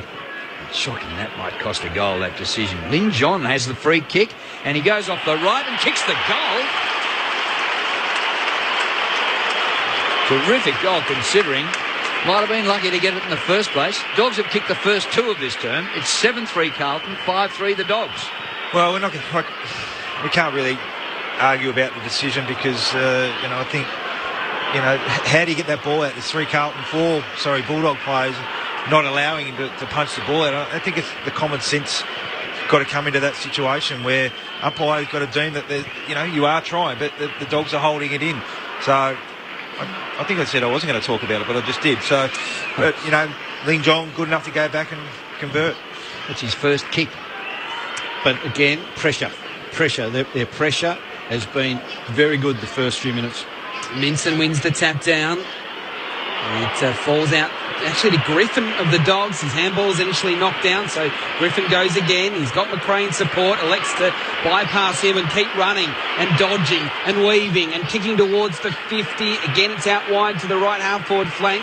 White first there for the Dogs, for the Blues. He's wanting the boundary and finding it about 60 out from the Bulldogs' goal. But Griffin definitely playing his best game of the season after that injury-interrupted start. 13 touches. Thrown in. Minson and Warnock. Minson wins it. Taken by Gibbs. He's tackled. Got a handball out of the congestion. McRae, though, for the Dogs, gets a bit of a messy handball. It went away from Dalhouse towards Minson. Knocked it back in the Dalhouse direction. Farmed out a little handball to Jong, who finds Wallace. Accidentally. 40 out from goal straight in front. That's why they keep saying play in front. If it's a missed kick, you're a real chance, aren't you? And look, he was just there. Murphy was beside him, but the kick, he's just in front. Well, it's a really important kick for Mitch because he's been tagging Gibbs. Gibbs has had 10 possessions for the game, hasn't had one for the quarter. If he can put this one over the umpire's head, it'll make a real statement. Just right of centre from 45. It's 3 in a row to the Dogs, and they're back within a goal. What a start to the second term. It's Carlton 7-3, 45. The Bulldogs 6-3, 39. We've played 6 minutes in quarter number 2 to the MCG with Jay Sullivan. We are waiting for a goal to be kicked in this final term. It is a 18-point margin in favour of the Suns. A couple of points to the Demons to start off with. The Suns 8-17, 65. The Demons 6-11, 47. We've played 7 minutes final term. And those 6 or 6.5 minutes, the ball has not gone into the forward half of the Blues. It's just been totally around the packs. The intensity and everything by the Bulldogs has been sensational. The pressure's on, and they've actually converted their chances. That's the other important thing. Well, they've hit the front and inside 50s, 18-16. Ball bobbles in the middle. Liberatore was trying to burst clear. He was grabbed by the jumper. It's still in the bullseye. It's not coming out in a hurry, and the umpire will throw it up. I think what we got from Carlton we expected from the start. Yes, but now... Can they maintain that energy? Can they maintain the speed of ball movement through the entire game? This will be the question that will be asked. Up she goes. Warnock, clean possession, and kicks it 50 metres deep into attack. There's no mark. With a row by Bell, who darts into an open goal and nails it. Warnock. He beat the All-Australian ruckman in the middle and set up a goal. Carlton's first for the quarter. It's 8-3 to 6-3. Yeah, Warnock's giving Minson a lesson at the moment. You'd think there was the roles of All-Australian were reversed. He's working his way through the middle of the ground, being an option. He's beating him in clearance. He's a very good tap ruckman. I saw him up close the last couple of years when he played for the Northern Blues. He can jump. He can move through the middle of the ground, and Will's just got to... He's got to get some energy around this contest. He's got to get some body on him because that's what Will's strength is. He's got to man him up through the middle of the ground, but also at these contests he's got to use his strength, which is his strength. So in 8 minutes we've already had 4 goals. 3 to the Dogs, 1 to the Blues. In the middle, neither ruckman won it down. And now there's a fight for it inside the centre circles. Minson got dispossessed. Going in there was McRae, got a handball. But it's now Carlton ball, still inside the centre square. Dale Thomas on his left. Kicks high towards centre half forward. In front was Henderson. Couldn't mark. Tarley with the spoil. Murphy was dispossessed. Still at the 50. Dogs have it. Coming out bottom, Pelly getting the handball to Murphy. Lovely little left foot pass. About a 30-metre pass to McRae, who on his left, which is his right foot, if you know what I mean, kicks to Cooney, who goes short to Stevens. So the Dogs have worked it now to the Docks wing. Stevens looks up. Reasonably open forward line. He goes towards Jones against Rowe. Jones Get him in the headlock. He did. No free kick. At the drop, it's Crammery at the 50. Was tackled by Rowe, but good enough to get the handball to Stringer. Pumps the handball to McRae. McRae to an open goal and misses. He has missed from 4 metres out. He tried to run it along the ground, and it went across the face and struggled to score anything. 11 points, Carlton's lead. Terrible. Oh, wrong option, boy. Short pass in, finds Walker. Margin 11 points in favour of the Blues. Walker straight up the ground. Here's a free kick to Gibbs. He was in the action of going up and taking a mark. He's clipped. Bryce Gibbs with the free. Still inside defensive 50. Cross he goes to Tui. He doesn't take the mark, but he's got a bit of time. Had the option to come back to Walker, but he kicks up towards the wing. For a one-on-one contest. It's knocked to the front. Well done by Cripps, who gathers. In his second game, bumbles it along to Ellard. Hand pass away to Yaron, who's got pace. He runs in towards 30 and kicks the goal. That's what you do, young McRae. Get over the umpire's head. There was good ball movement. Look, it wasn't... and this is where Carlton, they're just a little bit off. You know, they kicked the Tui, just went behind him. If they had gone in front, they're away. They're down the wing. He kicked the Casbolt through the middle of the ground, just over his head. But the Carlton were good enough, and they've been in support enough. And what I mean by that is they've had numbers around the ball to be able to mop up the mess. Yaron, that's what we want to see, isn't it? We want to see his speed. That's probably what we've been lacking. He's been on his heels a bit. The whole Carlton team have been on the heels a bit in the first 4 weeks. So Chris Yaron's speed is really important to this team. And we just saw it there. Good response by the Blues too. A couple of minutes ago we were wondering how they're going to go to the 3 goals by Bulldogs, but they've responded superbly. Minson wins the tap to Griffin, who has been dispossessed, holding the ball. Free kick to Gibbs in the middle. So Gibbs handballs to Simpson, who was running past. Immediately takes a bounce and then draws an opponent. Handballs over the top to Tui, who'll handball back to Simpson. He's worked it to left half forward. He goes long, good kick, giving Murphy a chance on the lead. Wonderful kick from Simpson to space. And Murphy on the hook lead was able to turn around at the critical moment and hug it to his chest. Only 40 out from goal, just right of centre. This is better than going round the boundary line. So Mark Murphy. In he comes, the skipper. The kick is good. It's 3 in a row to Carlton after 3 in a row to the Dogs, and we're back to that 4-goal lead to Carlton, which is what it was at quarter time. 12 minutes gone, quarter number 2. It's Carlton actually by 23. 10-3-63 to the Dogs, 6-4-40. And that's where team defence is really important. Mitch Wallace was caught out there. Ling Jong took responsibility for Mark Murphy at that particular stage. Not his direct opponent for the game, but that's what great defensive teams do. It doesn't matter who's on them, you play them on their merits as you would if it was your direct opponent like Mitch Wallace. He's taking Murphy, and the good teams just don't get it wrong. And at that particular stage, Ling Jong just took his eyes off Mark Murphy. He got 2 or 3 metres on him, and that was enough. Shortly to the MCG, we'll get the bounce here in the middle of the ground. It's on Minson's head this time. And Minson wins it with a clean possession out of the middle. With a right foot hook kick up towards half forward. Crammery gets after it with speed. He's closed down. The ball goes out of bounds, which gives us the chance to go to Joe Sullivan at the MCG. Still goalless in this final term. 13 minutes gone in the final term, and the margin is 19 points in favour of the Gold Coast. 8-19-67 plays Melbourne 6-12 forward gate. It's not as if both teams haven't had opportunities, just lacking that final touch in front of goal. Joe, it doesn't sound like you're overly thrilled with the football that's being played there. No, I'm waiting for a couple of highlights. I mean, you never know. This is a crucial part of the game. They could, one goal could spark a runner here, and that's kind of what we're hoping for. Well, maybe the people from the MCG could whiz over to Docklands after that game's finished, because we're getting a terrific game of footy here. We certainly are. At the moment, it is Carlton by 23 points. We've got a throw-up situation right half forward for the Dogs. Minson winning it down, but straight back into congestion, and it will be thrown up again. So we go back to that McRae miss. Had he kicked it, it would have only been 6 points the difference, and then all of a sudden it's back out to 23. From the throw-up again, there's lots of arms and legs involved and tangling bodies, and it will be thrown up once more. And again, we see even numbers or one-on-ones all over the ground. Just does not allow for overlap from the defensive end.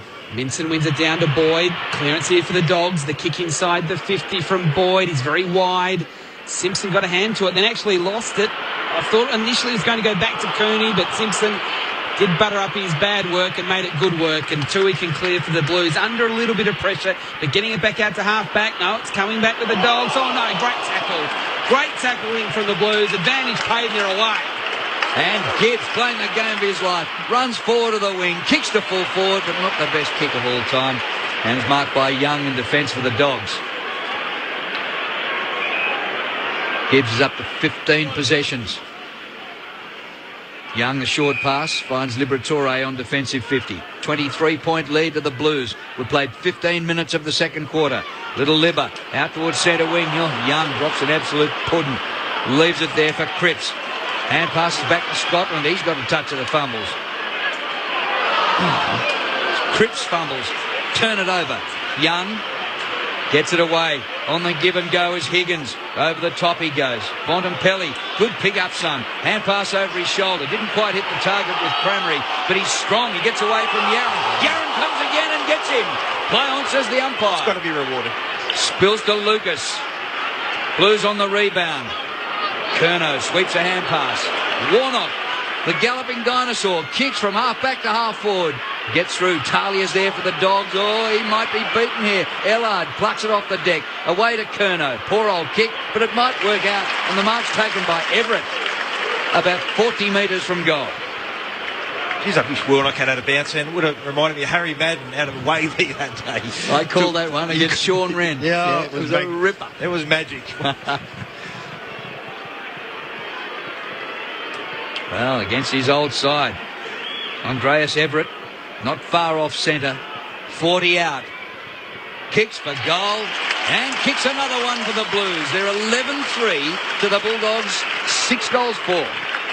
Really? Well, they're just cleaner. They're cleaner in what they're doing, and it's just amazing that the Bulldogs just under a little bit of pressure, a little bit of scoreboard pressure. But again, Drewy, you just couldn't believe, could you, that Madden, carbon copy, that Warnock would run to the centre of the ground and they would give the ball to him in the middle of the ground, and he just went through, got the ball quickly in there. Again, the pressure on. This is just, sorry to upset you, Mick, but I just like this brand of footy. I think the players out there wearing navy blue jumpers like the brand of footy as well. No doubt. So the biggest lead of the game, 29 points to Carlton, and Warnock decisively winning the ruck down again, although Wallace picks it up for the Dogs under pressure. Got a handball to Talia coming off the square. Spirals it towards half forward. Dalhouse gets it on the bounce. Handballs to Boyd. The kick inside 50 was good. Juggling, yes, Mark Brantley on the lead. About the third bite after it initially bounced off his chest. He's marked at 45 out from goal, but he is only 10 metres in from the boundary, right of centre. I'll just go back to their centre bounce. Warnock against Jones got the absolute advantage, just punched it forward. I think you've got to get a lot more out of that when you've got such an advantage. I think it's either get the forwards off the back of the line and get your mids running onto it into an open 50 arc, or something better than what they got. Stuart Crameri from just inside the 50, leans back on it, doesn't like it. No, it's missing to the right. He's hooked the kick, only a behind. So the Dogs have had their chances. They've missed quite a few easy ones. And the margin now 28 points Carlton's way. Let's go to Joe at the MCG. Any goals yet? Yes, mate. Game on. Nathan Jones has just snapped one for the Demons. So they move within 13 points. Though Gary Ablett is lining up from just outside the 50 for a reply for the Suns. So we'll wait for the kick. 18 and a half minutes gone. The margin as it currently stands is 13 points. 8-19-67 to 7-12-54. But Gary Ablett's just extended it back out. Another goal for the Suns. They are now 9-19-73. The margin back out to 19 points. Goal to Gazza, always worth waiting for. The ball's on centre wing, city side of the ground. and it spills over the boundary line to get a rare boundary throw-in. I've seen games where by this stage we'd had 100 boundary throw-ins. Don't seem to have had too many here today. 11-3-69 to 6-5-41. A 28-point lead to the Blues, who've kicked the last 4 goals in a row. At the boundary throw-in, Warnock comes over the top, gets it close to the boundary line, and it's eventually seen over by Adam Cooney. Earlier on, the Crows defeated the GWS Giants by 65 at the Adelaide Oval, and Dangerfield kicked 5. So a throw-in on the City wing. Warnock again winning it down well to Carazzo. Handball to Tui from a standing start. He kicks towards half forward. Casbob gets rid of his opponent, then dropped the mark. He has got Bell in support, who gets a handball away as he was tackled. Scotland, the only other Carlton player in the vicinity, got worried out of it. Wallace comes up with a footy to the Dogs. Now Pickin. Oh, they've turned it over the Blues. Too many handballs. Snap from the pocket from Waits. Is missing near side. Only a minor score, but good forward line pressure. Again, something we haven't seen a lot of from Carlton over the first month of the season. They're doing a lot right. They lead by 29. 19 played in the second. See if the Dogs can get an end-to-end goal. Murphy gives him a chance. He kicks straight up the corridor. In front, Jones, a punch by Warnock. Comes down to the front. Blues have it at ground level. Thomas, a hand pass into Walker. Hooks across his body. Mark Murphy's camped there. Hands to it, but couldn't complete the mark. Gets through to Waite. Hand pass missed Murphy. The whistle has gone. It was a throw, said the umpy. And it's going to come back and be a Dogs free kick on defensive 50. Blues lead by 29 points at the 20-minute mark of the second quarter. It's almost like he forgot to use his other hand to punch it. Bit of confusion as to who's to take the kick. It's going to be Jackson McRae. He's coming up for his 11th disposal. Plays on. And from left half back will kick towards the wing. He wants Minson. Up in the pack also White. Palmed it down and it was good because it went to Yaron. Short kick there from Carazzo, who got the handball from Yaron. And now it's Cripps kicking it inside the 50. No mark at the front. Murphy comes through with the footy. Keeps it low. Oh, that's class. That is class. From Mark Murphy, who was front and centre, saw it was a vacant square so he could keep it low, and he bounced it home, and the Blues get out by 35. Carlton 12-4, 76. The Western Bulldogs 6-5, 41. All class. Yeah, Without question. Just magnificent. Just hit the pack, full pace, but in the right spot. Gave himself every chance. Didn't matter where the ball was going to fall. He was in the best chance to be able to just take it and then just bent it around the body. Never in any doubt. We're right behind it. A great goal. Gee, look, after the first 3 goals of the Bulldogs, just question about where this would go. Well, I'm going to tell you, they have answered it in emphatic fashion. They are totally in control of this game at the moment now, the Blues. From the bounce in the middle, crowd yelling out ball. Ball's just about got out of the second circle. That's all. I just want to know, Bryce Gibbs grabbed that ball, was tackled. He didn't handball. He didn't kick it. How do you get rid of it? Well, he tempted to. That's all he had to do. He tempted to put on his boot. I don't think he did. I thought he was just wrapped and let it go. Warnock wins the hit out. Comes down to Gibbs. His kick is smothered. He sockers it away and it's the umpire. Gee, that favoured the Bulldogs. The entitled to call a stoppage there. Here come the Dogs from centre wing with a kick by McRae up inside the 50. Everett has it, loses it. A hand pass comes out to Dalhouse, who undergrounds it through for a goal. Dalhouse gets his second and stops a run by the Blues.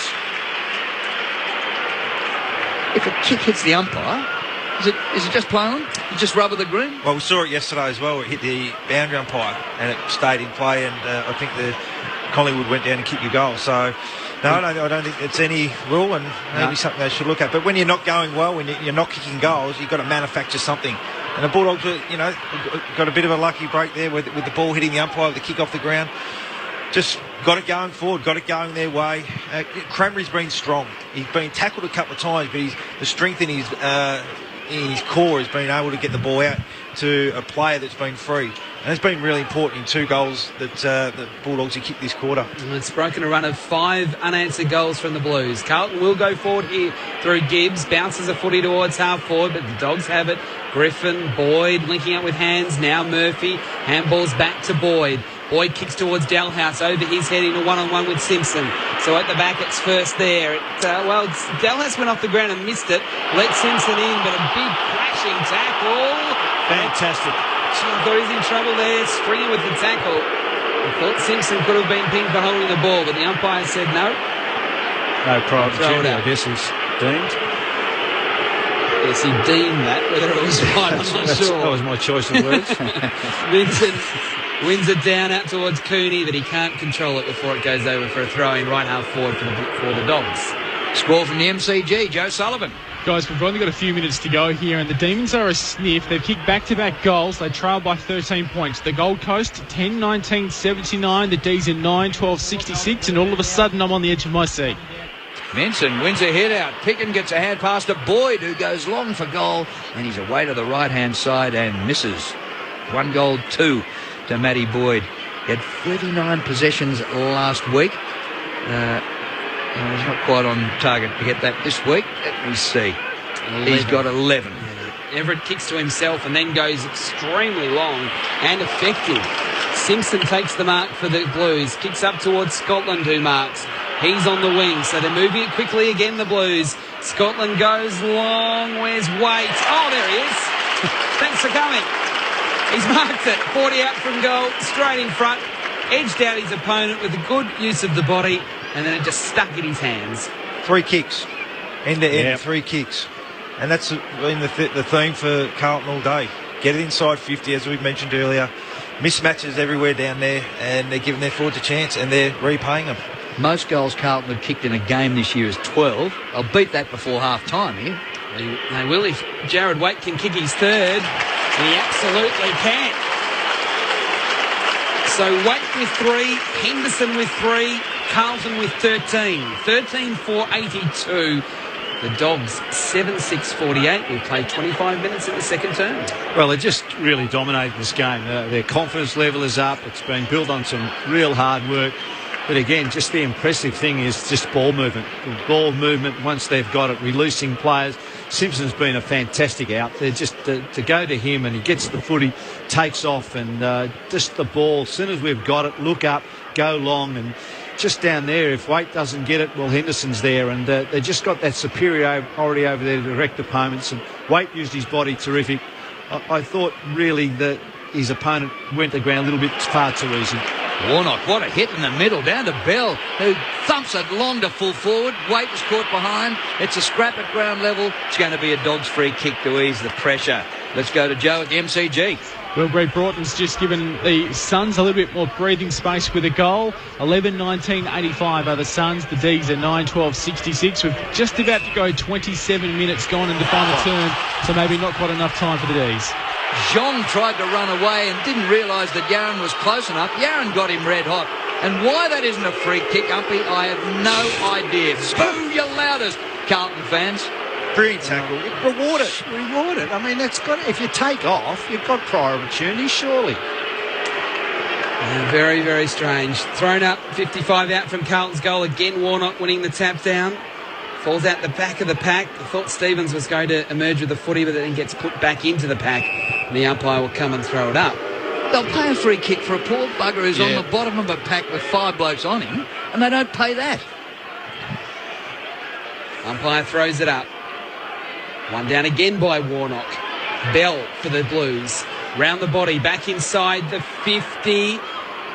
Lurking his weight again. He picks up the footy once it got to the ground. Then it comes out to Allard. Left foot snap. It's high. It's not coming back. It's through for a behind.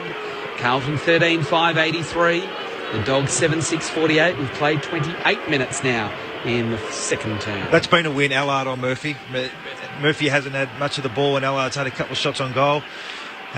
Murphy's run from half back is, something that the Bulldogs are going to need in this second half. Oh, here's a false start to kick in by Higgins, and he ran over the line anyway. He never touched the ball to his boot then. Well, Higgins was in a muddled mind. He was going to kick it a mile down the middle. He's blaming teammates now. Then he stopped. Out. Then he went for the short one. That was a real mess. So it's thrown up in the air at the top of the goal square. Gives the Blues a big chance here. Wallace has it for the Dogs. And kicks out of bounds on the full. Just threw it on the boot.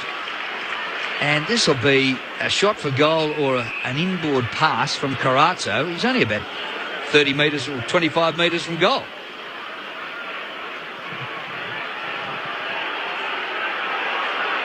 It's a real mess. Started by Higgins. Attempted kick in. An absolute howler. Carazzo goes for the banana. It's across the face. Henderson not without a show. And finish up going out of bounds on the opposite side. But it's going to be a free kick to Henderson. Held in the marking contest by Talia. Well, he's got the impossible angle just like Carazzo had. Now he's giving it to Stevie J. He's facing pretty much away from goal. He's facing to the centre circle in the middle of the ground. He'll hook it across his body. Henderson. It's across the face. It's back out of bounds on the... Oh, no, it's above.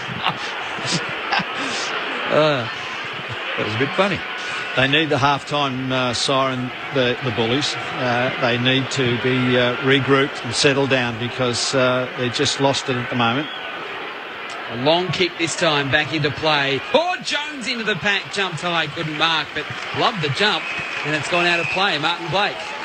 Gee, we spoke to Dale Morris before the game. The Bulldogs really miss him, don't they? Just the spot fires that he puts out. Drew, this is a bit of 80s footy today. We might watch the highlights on the winners later tonight. I'll just grow my hair a bit, buddy. Thrown in. One down by Minson. Stevens for the Dogs. Gets a handball to Cooney, who was running past. Caught on his left, kicking towards half forward. Stringer the only option. Dalhouse lurked at the bottom of the pack, but it's ricocheted out of play for a throw-in. We might go to Joe Sullivan at the MCG. The Demons, any chance? Not looking likely. Tom Lynch just had a chance to ice the game for the Suns, but he's sprayed it, so the margin now is 14 points with 31 minutes about to clock up on the clock. So 11-20-86 are the Suns, 10-12-72 are the Ds. Minson wins the tap down to Boyd of the Dogs, to Griffin, now to McRae, close on the boundary, left foot centering ball to the square. There's no dog there though, it's Carlton's footy, and good handball there from Everett. I'll call it a handball. It was... he served it. He did. He did serve it. Dogs have it back. The kick inside the 50s, not good. Falls a little short, and Simpson takes the mark. We're having a look at the replay. Oh, I'm not sure what you'd call that. The Sam Stozer. Kick over half-back. Punch to the front. Comes to Bontempelli. Off the left. A beautiful kick. And Boyd dives in and marks just inside the boundary line. Stringer. He hasn't had much of an impact on the game, but gee, this would be a good one for him, his own confidence, and for the team. Tough angle though. We've seen some shots for goal from wide angles in the last few minutes. Couple up the other end for Carlton. Now Stringer can hardly see daylight between the goalposts. Right forward pocket goes the banana, and it's across the face, and it pitches and bounces out of bounds. How that can bounce before going out without somebody getting in there and marking it, I'm not sure.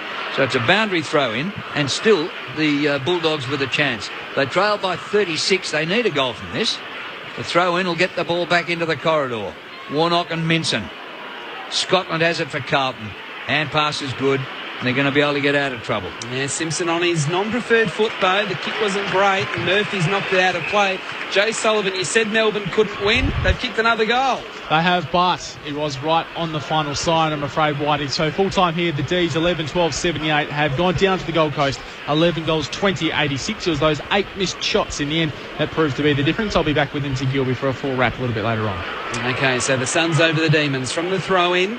It initially went Carlton's way, but now it's locked up and it will be thrown up. Left half forward for the Dogs. We've played nearly 33 minutes here in the second term. The amount of goals that have been kicked in this game. A bit of a free-for-all. Thrown up. Again, Warnock wins the tap. Tui out of the congestion. Handball's in the Bell direction. He overran the bouncing ball. Lucas didn't. Handball, though, missed Tui and allows the Dogs in here. Good handball there. Came out from Bontempelli. Now with Griffin. He got tackled, but got the handball to Cramry from 50. Didn't look, just kicked, and it bounces through. Amazing goal. That was never going to go through for a goal through the air, but it bounced a metre short. Lovely little off spinner through for a goal. That's how you kick them. Don't look, just hope.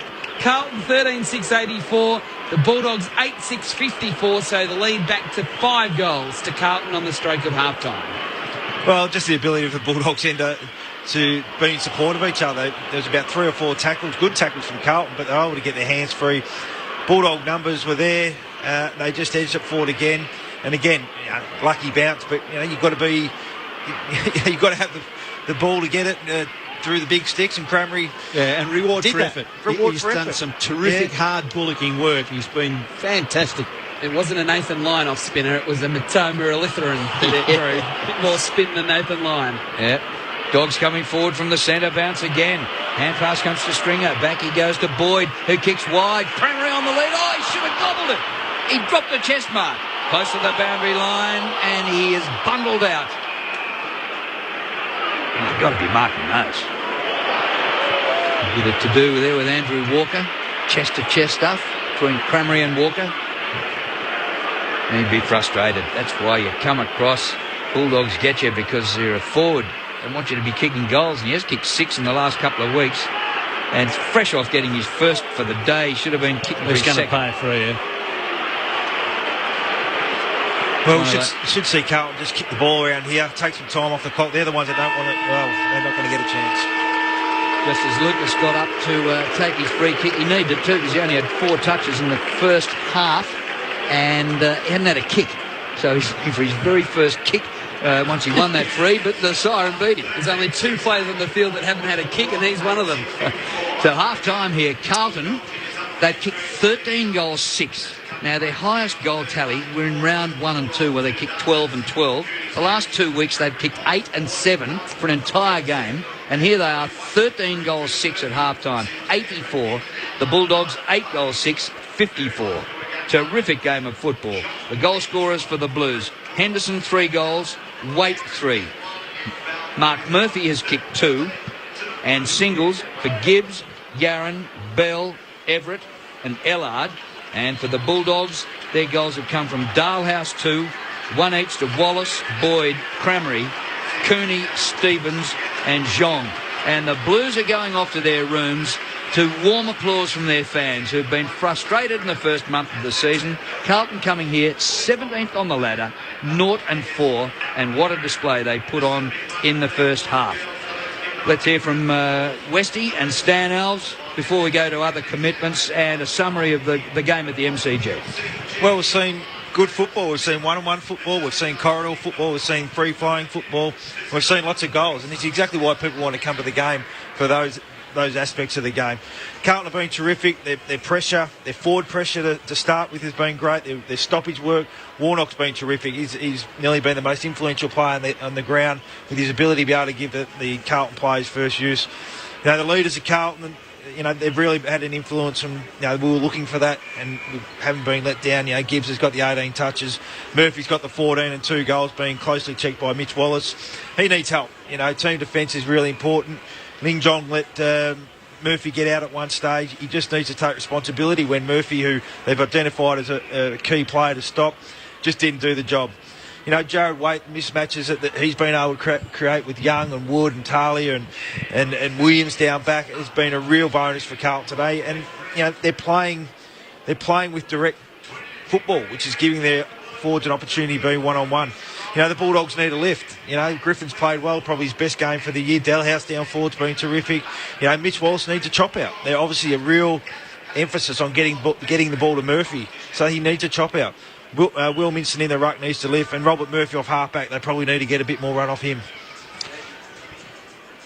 Glad you came to the footy today, Stan. I am. I've been disappointed in what's been served up in a lot of games, but certainly not this one. We've had a fantastic game of football, and the reality is that Carlton made the running in the first quarter.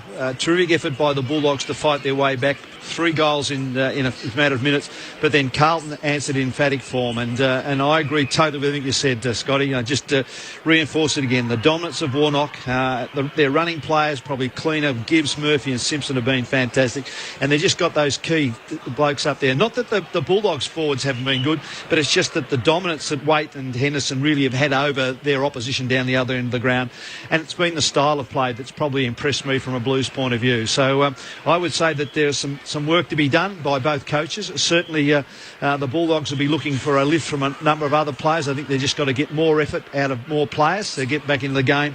And I'm sure that Mick Mullis will be saying to these guys, have been very good for half a game, but, gee, don't blow it. If we go back into our shells, let's stick with the things that have got us to this good 30-point lead. So the Gold Coast have beaten Melbourne by 8 points at the MCG. We'll go there shortly for a full-time summary. And earlier on, the Crows defeated the GWS Giants by 65. Now, let's take the latest from the ABC Newsroom.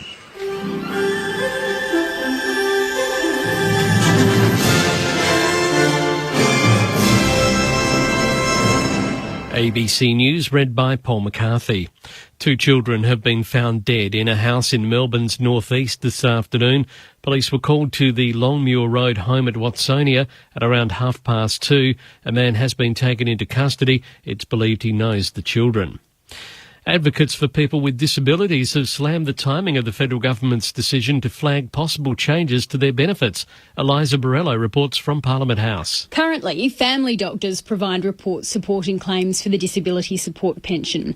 But the Social Services Minister, Kevin Andrews, is considering getting independent doctors to reassess eligibility. Where people can work, the best form of welfare is work. Craig Wallace from People with Disabilities says his timing is cruel and inappropriate. This is a time when people are meant to be spending time with their family. Labor frontbencher Brendan O'Connor agrees. People would have woken up very concerned that their very modest income is under attack. Mr Andrews says the government is committed to keeping a safety net for people who need it.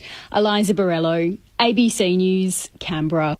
Divers have so far recovered 17 bodies from inside the South Korean ferry which capsized on Wednesday with hundreds of school children on board. 49 people are confirmed to have died. More than 250 are still missing. The BBC's Jonathan Head says recovery efforts have been hampered by rough seas and strong currents. Although the currents are still very strong, they're hoping that in the next few days those currents will ease off a little bit and they'll be able to increase the pace of the work that they've been doing. They've also established much safer lines going from the surface down to the hull of the ship. So that's helped them to improve the pace of what they're doing, but it is still very, very slow. We watch the police boats coming in behind us here and then landing on the dock. There's a lot of silence. They've got special trestle tables laid out for laying the bodies when they bring them out, and they alert the families. The lists are updated just a short distance from me, so they can look at any kind of identifying characteristics they've seen on these bodies and see whether they think it might be one of their own relatives. It's a very drawn-out, very gruelling process. 4 French journalists who were abducted in Syria nearly a year ago have arrived back in France. The BBC's Hugh Schofield reports from Paris. The military transport plane bringing the men back from Turkey touched down at an airbase at Évreux, west of Paris. There they were given a quick medical check before flying on by helicopter to another airport just outside the capital. Here there's a red carpet reception with President Hollande and the Foreign Minister Laurent Fabius joining their families to welcome them home. The journalists were found tied and gagged on Friday evening in the no man's land separating Syria and Turkey. They'd been held by a group close to Al-Qaeda, with whom negotiations have been going on for several weeks. 3 people have been attacked by dogs in separate incidents in Sydney this long weekend. Rebecca Bruce reports. The latest dog attack happened at an inner Sydney grocery store in the early hours of this morning. A shop owner confronted a man and woman trying to open the store's cash register. When the woman tried to stop them, the pair's American Staffordshire Terrier attacked, leaving a large wound in her arm. The woman was taken to hospital and the pair was arrested. The dog has been impounded by council rangers while police investigate. Last night, a man in the inner city suburb of Redfern was bitten several times on the hand and arm when he tried to stop a dog attack. And a 92-year-old woman who suffered severe head injuries after being attacked by an American pit bull on Friday remains in a serious but stable condition in hospital.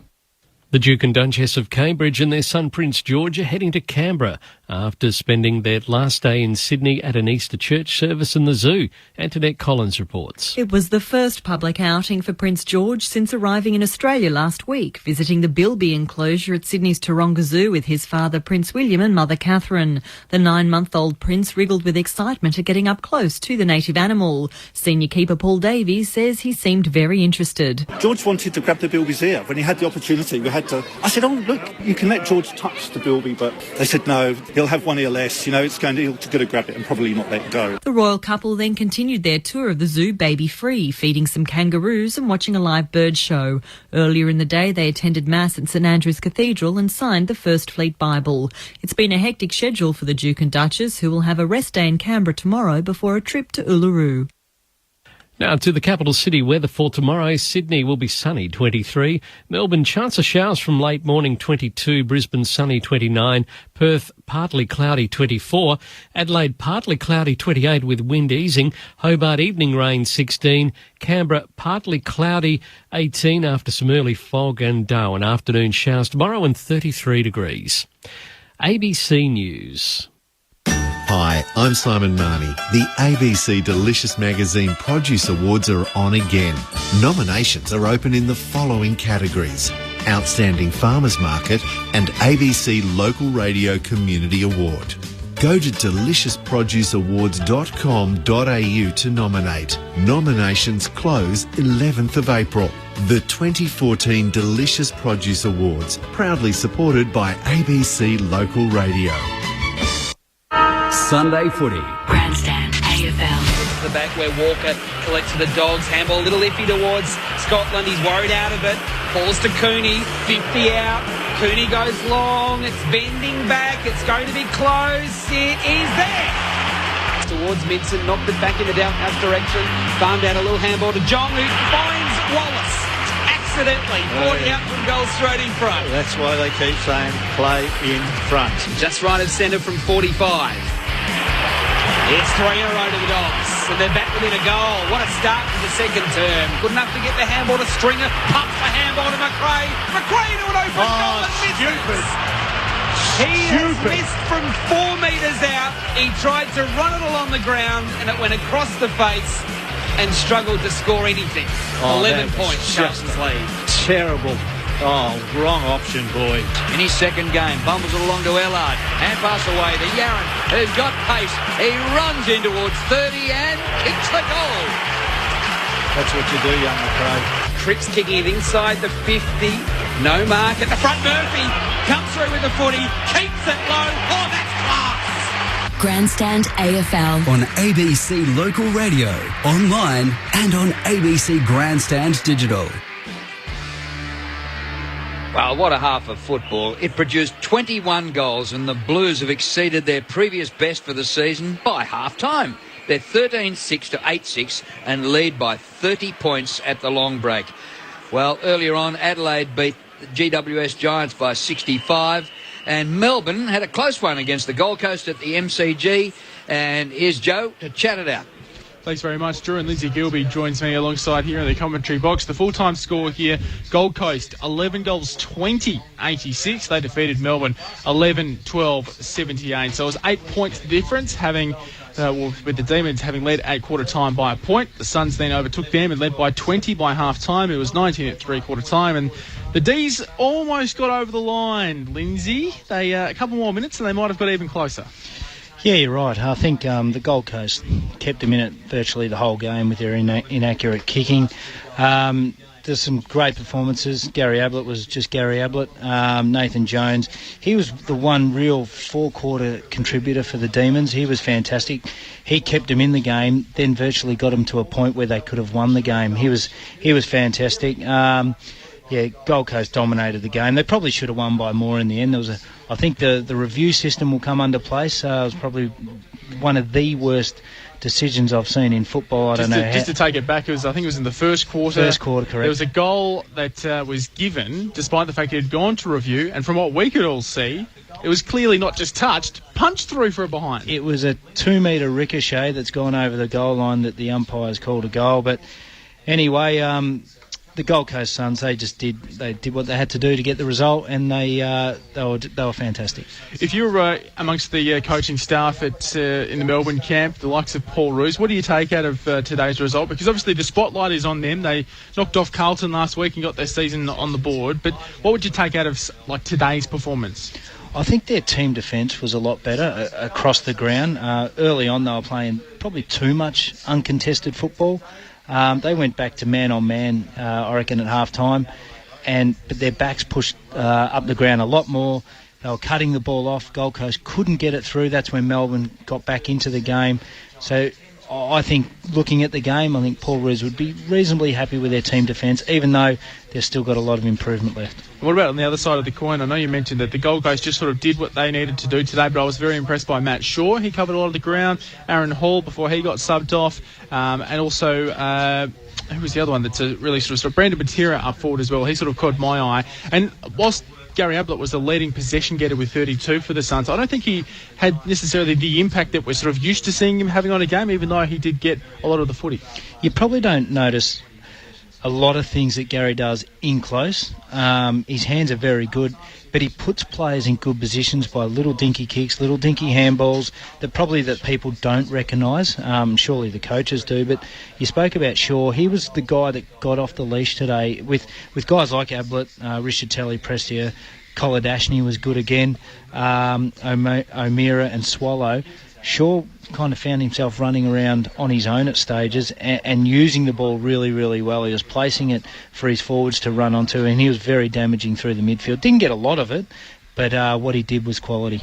One other question I want to do before we go into the votes. For both teams, I know you're involved with the St Kilda Football Club, but would you just spend maybe a couple of extra hours maybe during the week on goal kicking? Because to my count, there was 32 missed shots and probably half a dozen others that either went out of bounds or didn't quite make the distance. Yeah, you're right. I don't know if it's allowed that the Suns are allowed to train on the MCG the day they get down, the day before they get down to come and play. But I think that should be a priority or something that they should push for. Melbourne missed a lot of easy goals, but Gold Coast, the score probably doesn't reflect their dominance. If they had a kick straight early, I think they were 2 goals, 8 at quarter time, but they probably missed 6 within 20 metres, and probably half of them were virtually directly in front from 15, 20 metres. It didn't look windy down there. That's something that they've got to address during the week. Indeed. Well, let's get on to the votes before we wrap up with the goal kickers. How did you and Chris Connolly see the votes? I've given one to Greg Broughton. I thought he was fantastic, slowly finding his feet again at his new club. I thought he was really good. He had 25 disposals and kicked a real clutch goal at the end. Nathan Jones was fantastic for Melbourne. He started on Ablett, probably didn't get the job done, but his effort, especially from half-time onwards, was fantastic. He had 30 possessions, but 9 of those were inside 50s. He was very noticeable for the Melbourne Footy Club. And surprise, surprise, Gary Ablett, 3 votes. Even though you thought he had a quiet game, he was really, really influential. 32 possessions, 17 of those contested, and 2 goals. He was fantastic. Indeed. Well, let's go through those goal kickers. Multiples of 2 to Brandon Matera, Tom Lynch, Gary Ablett Jr. and David Swallow, with the singles to Aaron Hall, Sam Day and Greg Broughton. And then for the Demons, 2 to James Frawley and Chris Dawes, and then singles to Cam Pedersen, Jake Kennedy-Harris, Dean Turlick popped up, Nathan Jones, Jeremy Howe, Jake Viney and Michael Evans. Not a big crowd here at the MCG on Easter Sunday, just 17,243. That saw the Gold Coast hang on by 8 points. Good on you, Joe and Gilbs at the MCG. That's a pretty poor crowd at the mighty Melbourne Cricket Ground. Tomorrow for Geelong and Hawthorn, I think there might be a few more. It'll be an absolute cracker to complete round 5. Well, here it is half-time, and we've seen Carlton just come out of their slumber. They've kicked 13 goals, 6 to half-time, and lead by 5 goals. Bulldogs 8 goals, 6. The players out doing their loosening up prior to the second half. Just some of the stats. Carlton 185 possessions to 162.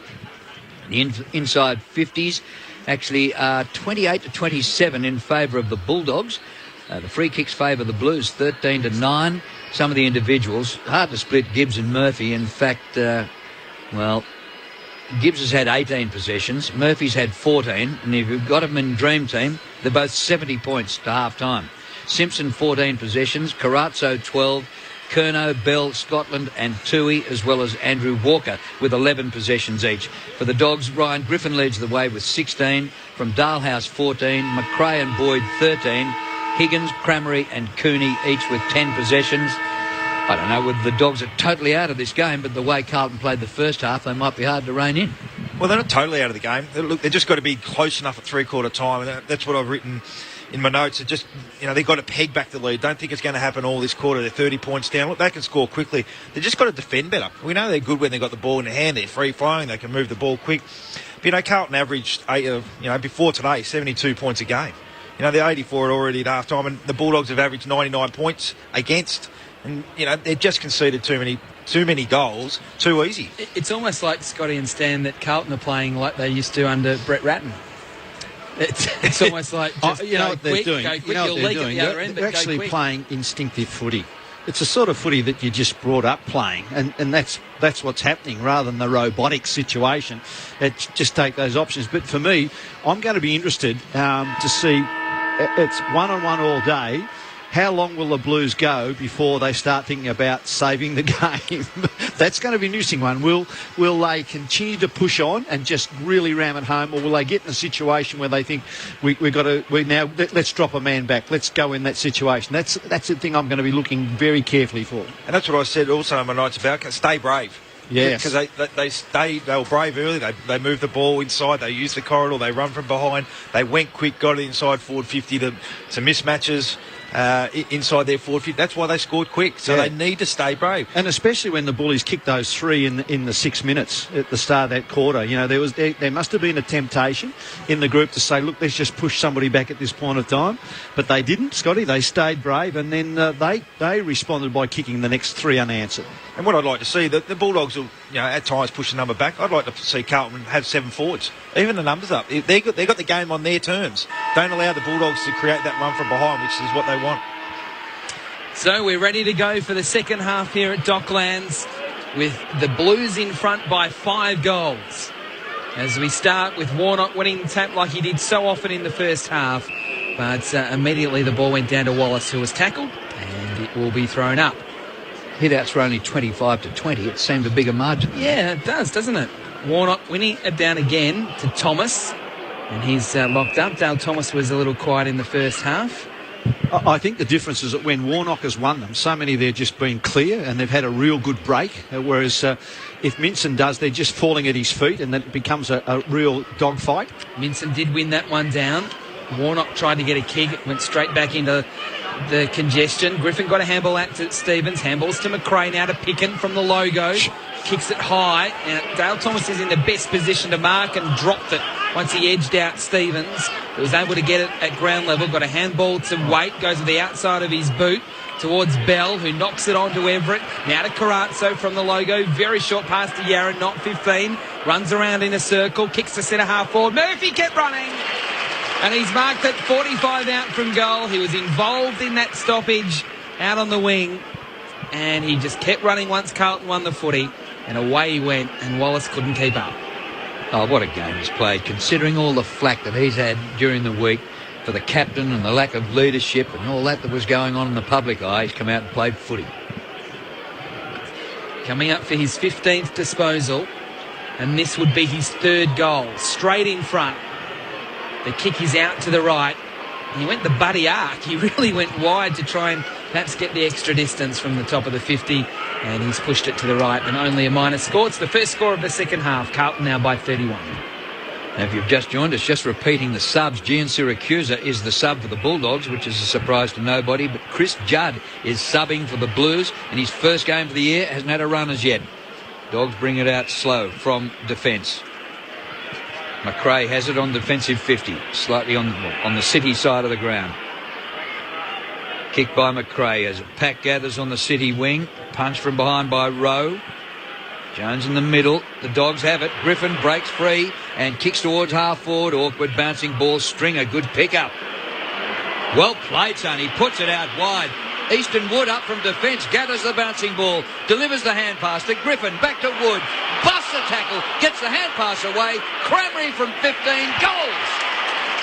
Great stuff, doggies. Margin back to 25. Well, exactly the start that Bulldogs needed. Really good run from Easton Wood from half back. That's what he's renowned for. He's renowned for getting on his bike, getting forward to centre, and being able to create opportunities inside forward 50. I was a little bit nervous when he handballed forward. Anytime he handballed forward inside forward 50, it allows the defenders to press up on you and turn the ball over. But they got away with it again. Cranberry's strength, his ability to be able to stand up in tackles and get through the tackles, either to kick on goal or to handball to another Bulldog player, has been outstanding today. And I'm not too sure, is that Griffin in the centre who did exactly the same? I mean, they looked as if they were in trouble. Somebody's ability to absorb the tackle and then to release it out wide was very important. So in the middle with Warnock. He tried to sort of shovel it out once no one won the initial tap down. And again, that fight for it inside the circles. It's not coming out. The umpire will come in again. So the Bulldogs are the first goal of the second half. 25 points the advantage Carlton's way. Really stood up with that first quarter where they led by 4 goals. Minson tries to take it out of the ruck and then sort of had a fly hack at it. Kicked it 25 metres the Bulldogs' way. Everett first there, though, for the Blues. Handball to Simpson, missed Gibbs.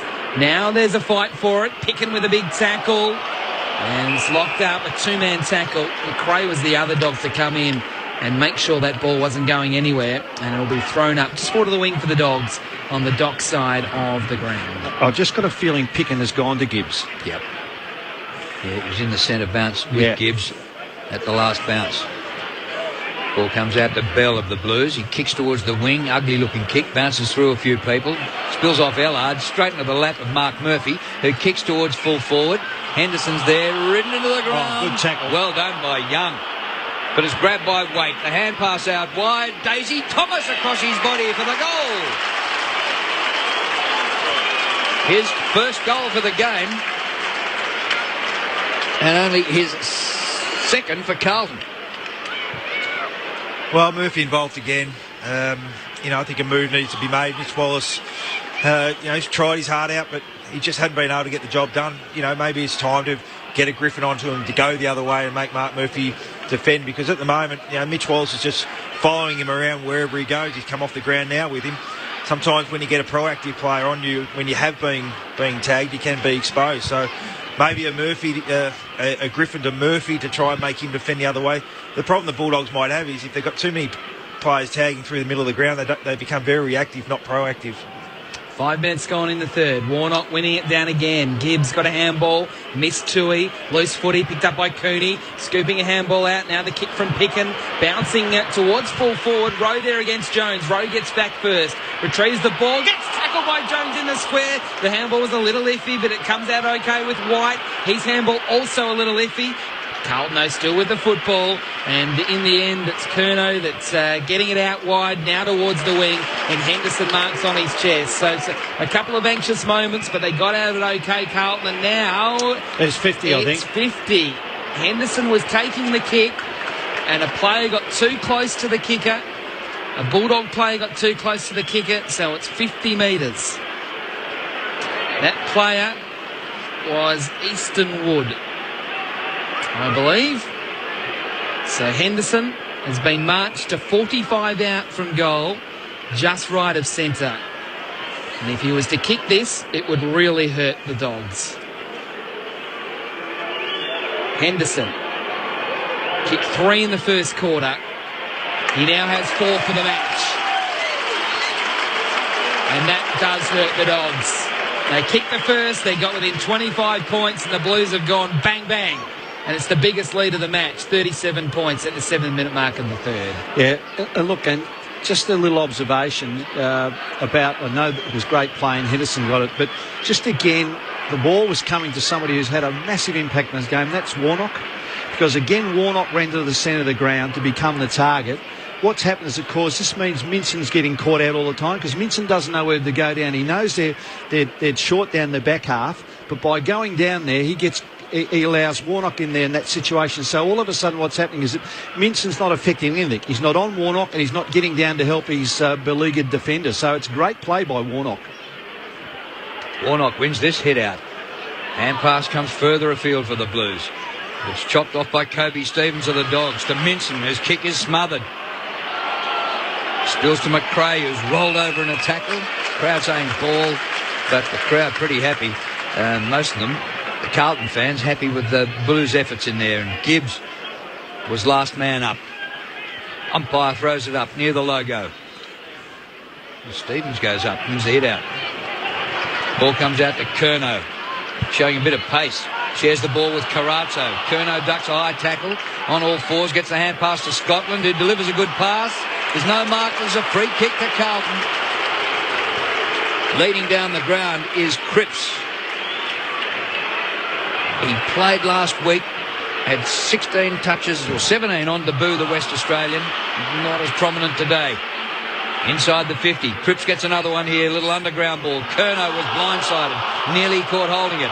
It bounces away to Tui. Tough footy to win in there. But Griffin has it for the Dogs. Gets the hand pass away. And they're off and running. And Dalhouse from centre wing for the Bulldogs. Kicks up towards the 50. There's interference before the ball arrives. It's by Cramry to his man. And the free kick goes to Simon White for the Blues. He squares it up to Murphy. Handballs to Simpson. Through centre half back with a bounce. Cuts defensive 50. Evades Dalhouse and then spreads it wide to White, who's involved again. Kicks towards the wing. Wants Lucas. Going back with courage was Cooney. Creating the contest, and the ball is gone out, or has gone out of play. But that was courageous from Cooney coming late. Oh, it really was, wasn't it? And didn't flinch for 1 minute. Throw in, right in front of us on the Docks wing. One down by Minson to the front. Sharp by Bell. Handball missed the target. Cooney comes through again and shrugs the tackle of Dale Thomas and takes a bounce. Cooney 60 out. Kicking to Cramry at full forward. Yes! Good catch. Oh, good. That's a great call. Good catch. Because he was running one way and he had to stretch back the other way. Gee, that was Cooney, the Brownlow medalist. Oh, wasn't it? That's years back. Cooney, the Brownlow medalist. So Cramry, 20 metres out from goal, straight in front. These are just a must to give the Dogs some belief they can come back. Cramry pokes at it, gets it. He's got 3, and the Dogs have got 10. 10-6, 66. Carlton 15-7, 97. It was like a batsman going down the wicket trying to clear mid off. And Cramry's just gone up and taken it with the 2 hands above his head. Well, that's Adam Cooney, as you said, guys, at his absolute best. His acceleration out of the congestion, and it's something that the Bulldogs really need. You know, to get back in this game, they're going to need himself, Cooney, Griffin. They need that speed out of the contest because they just haven't been able to handball their way out. They've been handballing in circles. When they can get a player like Cooney on the end of it, kicking side forward 50, you know the result's going to be in the hands of the forward. Well, Daisy Thomas had a fair play on him, but finished up clutching at fresh air. Cooney just burst away. Warnock wins another hit in the middle. It comes to Mark Murphy. And it looks as though Wallace has gone back onto him and he bowls him over inside the secondary circle. 2 number 3s on each other again. This one's thrown in the air. This one comes to Wallace. He has a fumble. Gibbs tries to burst through. His hand pass chopped off by Cooney. Comes the other way for the Dogs. His hand pass finds Liver. He kicks to full forward. Griffin works his man under the ball and darts back goalwards. It's only 15 metres from goal. The Blues desperate to keep it out here. Cramry in there fighting hard for it. And the umpire comes in and is going to ball it up on the point of the goal square. Bulldogs back into attack. And they kick the last goal. They've got within 31 points. Plenty of time left. 11.5 played third quarter. Thrown up, top of the square. Warnock wins it down. Minson has a shot at it. Got smothered. Carlton with a footy. An errant handball's gone through for a behind from Yaron. Maybe not a bad result, to be honest, because Carlton will have possession with Simpson. The behind stands, so it is an even 5 goals the difference. Blues coming out of defence. Good mark taken by Bell at right half back for the Blues. Tom Bell kicks to centre wing. Well delivered. Waite marks. Squares it into Walker. They want to get away from that boundary line. Walker's kick to half forward. Excellent mark to Casbolt. Haven't seen him do that too much today. She's just his 3rd mark. Back to Andrew Walker. Off the left to full forward. Henderson comes from behind. Gets it to ground, but the Dogs have it. The hand pass to Cooney in defensive goal square. Good kick. Dalhouse mark still inside defensive 50. Gee, they're lining up this side, the Dogs, and really running well. Murphy went short to Boyd. Murphy's still running. Picken running as well, but Boyd's taken 2 bounces. Wants to do it himself. Kicks to half forward. Wallace on the bounce. Gets pushed right in the back by Rowe. No free That's kick. ridiculous, umpire. 2 hands squaring the number 3. How can you not see that? The ball's gone out of play for a throw-in. It's right in the back. That was extraordinary. No free kick. Throw in, 50 out from the Dogs' goal. So that really promising chain falls down, but they've still got a chance, the Dogs. Minson wins it down, pick it into the back of Carlton, play no free kick. Out of the congestion, Carlton's way, but only as far as Stringer. Good inboard handball to Dalhouse. Now he looks up. He kicks long. Now Carlton have got a lot of numbers back. Jones the only chance. Spoil was good behind from Rowe. Falling to Murphy. Handballs to Walker. Now to Simpson. Now the Blues are out as they attack down the City side. Simpson goes for a few bounces. He drew a man, balked a hand pass and kicked to the middle of the ground. It's taken by Scotland, the veteran, near the circles. A kick to half forward. Oh, Henderson takes the mark. Oh, that wasn't Henderson, it was Cripps. It was a mark, but it wasn't paid. Spills to Minson. Dogs on the rebound. Through McRae in the middle. Hand pass up to Bontempelli. He's the first gamer. Kicks one on the bounce. Taken by Griffin. Kicks to an unguarded goal square. How will it bounce? Won't matter. It's way across the face and out of bounds in the right forward pocket. Cheers, some frenetic play, isn't it? The ball is just zinging around at the moment. Blues by 5 goals. 15-7 to 10-7. Deep in the right forward pocket for the Dogs. A lot of players looking tired here. The game's really starting to open up, if it wasn't already in the first half. Minson wins it down into the corridor. Still a chance for the Dogs. No emerging with it. Lucas got out some sort of handball to Murphy. Gets tackled as he kicks it, but gets the kick to the middle. And Allard fortunately taking the mark for the Blues. Handballs to Yaron. Yaron up towards Henderson. Wasn't a great kick from Yaron. Henderson made a work for it at ground level. Tackled by Young. Got a hand pass to Gibbs. 60 out Gibbs. Centering ball. Not sure on that. No, Williams marks. Plays on for the Dogs now. Will go the other end. Oh, this is like pinball. It's up and back. McRae has 2 or 3 bounces. Gets to the logo at centre wing. Kicks long off the left. Dalhouse from the back. Brings it down. Contest at left half forward for the Dogs. Higgins goes to ground. Blues have it now. Simpson under pressure. Ball knocked away from him. It's taken over the boundary Great line. game, both sides. Fantastic effort. Martin Blake on the boundary. Mitch Wallace has come out of the game, boys. Took the red vest and Gia's into the game. Well, wonder when we're going to see Chris Judd, one of the most high-profile substitutes the game's ever seen. He's wearing the vest for his first game this year, but we haven't seen him yet. He's on the boundary line, and there's a free kick from this boundary throw-in, and it's going Carlton's way. Because the ruckman touched the other ruckman in the back, and the over here of Blake's got shoved. It might have been the reason why Wallace is off. He's nearly shoved 30 metres in the back and doesn't get anything. The 2 biggest blokes on the ground touched him in the back. Casbolt with it for the Blues. Kicks down to Scotland. They've done it well all day. They've just led up and hit up at the ball and honoured the lead. And Scotland plays on and takes 2 bounces, runs to the middle. It's got to be quick. Gee, they came at him late, but Scotland good enough to get the kick away. And it's a good one too to Curnow at the 50. And he pokes it into Henderson, who juggles and marks. Simple, isn't it? Get it to forwards quickly. Well, it's been a real feature of their game. Obviously, we've mentioned about the quick ball movement all day, and it's been frenetic for the last 6-7 minutes. But the ability to be able to hit up all day on this ground, or on this ground, especially when you need to break through the centre part of this ground and get inside forward 50, has been terrific. Now, it might sound silly considering Carlton leads by 5 goals, but I think this is a really important kick here for the Blues. Henderson, 30 out, 45-degree angle. It's left. It's hitting the post. Started to swing back late, but only a behind. So it is Carlton by 31. You're talking about Chris Judd being the sub. It's like Michael Clark being 12th man in a test match. This is not something you'd see. Oh, no! He's running the boundary line too, Juddy, so he mightn't be that far away. Dogs have got the ball up near the City wing. Tackle laid. Umpire says, give it to me, I'm going to throw it up. I reckon if he's there too much longer, he'd be waving up at the coach's box saying, remember me? Magnificent play. A couple of Brownlows. This one's won by Minson. Not going anywhere, though. It's in tight and held in.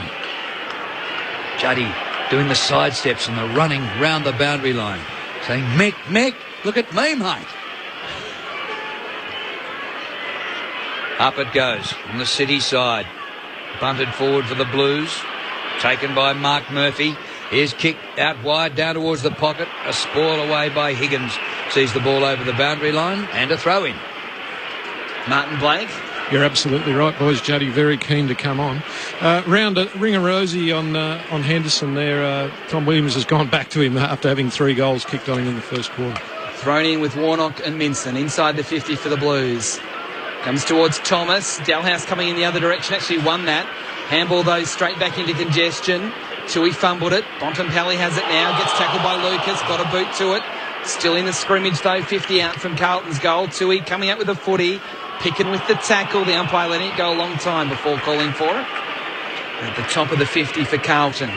We played 18 and a half minutes in the third term with the Blues up by 31. As it's thrown up. Warnock again reaching over the top of Minson. Boyd sort of throws it out to Minson. Cooney has it now. He's tackled. It's like watching rugby union at the moment. We haven't seen a lot of this tonight. We've seen a lot of it over the first 5 weeks of the season. This is like thrown up again. This is like 2 fighters just slugging it out at the moment. The bullies are throwing everything at Carlton. Carlton are absorbing everything that's being thrown at them. Minson wins the head out. Hand pass over his head in the middle there by Bontempelli. But it's taken by Tui of Carlton. His kick to centre half forward, marked by Wood in defence for the Doggies. Kick by Wood. He put it out in front of McRae, who took a mark about knee high and did it well. Short pass across the ground to Stevens. Kick by Kobe Stevens. Out wide, magnificently delivered to Gia. And here is that man. He comes on every week as a sub, and he look at him sneaking around.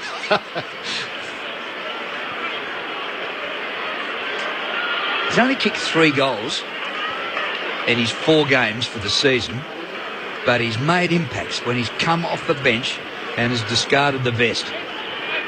He's kicking here from wide out and about 40 metres. They trail by 31. And it's less than 40. Shot for goal is good. He's done it again. He comes on his first kick as a goal. And the Blues, 15-8-98, lead the Bulldogs 11-7, 73. The margin back to 25. Really smart play from McRae through the middle of the ground. He's just backwards of centre, so he didn't want to release the ball too early, because if you don't get it deep enough, the rebound can be really pricey on the rebound going back the other way. He chipped it sideways to Kobe Stevens, who was able to take some extra grass. Gee, he's the smartest player getting out the back. He knows his running patterns. Whitey, that call on you, that Henderson, he nails that. It's almost like the marathon runner, and it's just breaking the thing, and it's kept him in the game. And now all of a sudden you kick one the other end. It's a massive thing in this game. Yep, I agree. 25. The next stoppage, I want to ask you a question to both of you. As it's Carlton with a clearance to Gibbs to centre half forward, off the pack though, through the legs of Higgins. Stringer was in there as well for the Dogs. Comes out, back to Gibbs. He gives a handball. Good tackle from Talia at the top of the 50. Players are diving in on the footy. Talia again got a handball to Boyd. Now to Young, last line of defence for the Dogs, but they've still got possession. This kick is important. Out towards Dalhouse. Didn't quite get that far. Has some support though from Stringer. Just like the way the Dogs are starting to run. Stringer gets the handball to Bontempelli. Under a little bit of pressure. Kicking towards half forward. It pitches in front of Cramery and goes over. And Blakey, there's a sub, and it's a Carlton sub. Cripps has the red vest. Oh, well, he'll wait for a chance to get on the ground, because the play's way over the other side, and there's not a player within 100 metres of Chris Judd. Well, bursting out of the pack here is Higgins. He goes back with his hand pass. Boyd, beautiful pass. Kobe Stevens marks. 35 from goal right in front. Well, they've kicked the last 2, the Bulldogs. Stevens should be kicking this, and if he does, the margin is 19.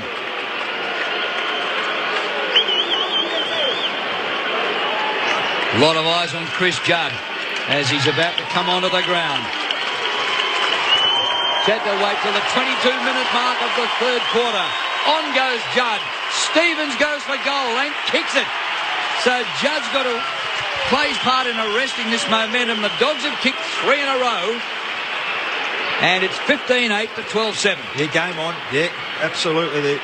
The question I want to ask you, Scott, sorry, Scotty, and to Stan, what's the maximum lead Carlton has at three-quarter time for the Dogs to think they're in it? Well, I reckon they're in it now. Yeah, absolutely. But I mean, is 5 goals too much? Does it have to stay at 4? What's the... Yeah, I think it has to stay under probably 3 to 4 goals between that margin.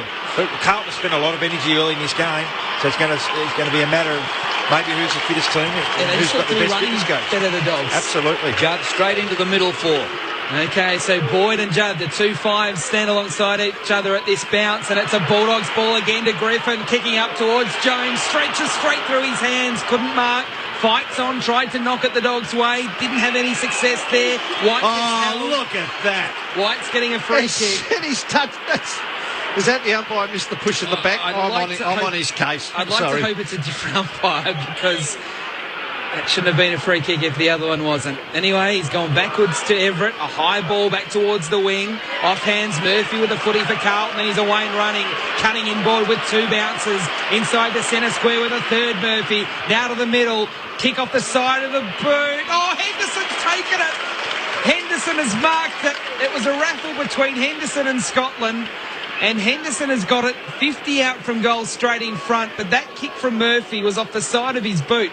I'm not sure whether it was meant to go there, but he at least was brave to break the lines and give them a chance. I'm pretty sure he tried to kick a talk on the run talk. Yeah, it certainly was. It was an attempted talk that ended up a mongrel punt, but gee, it's effective.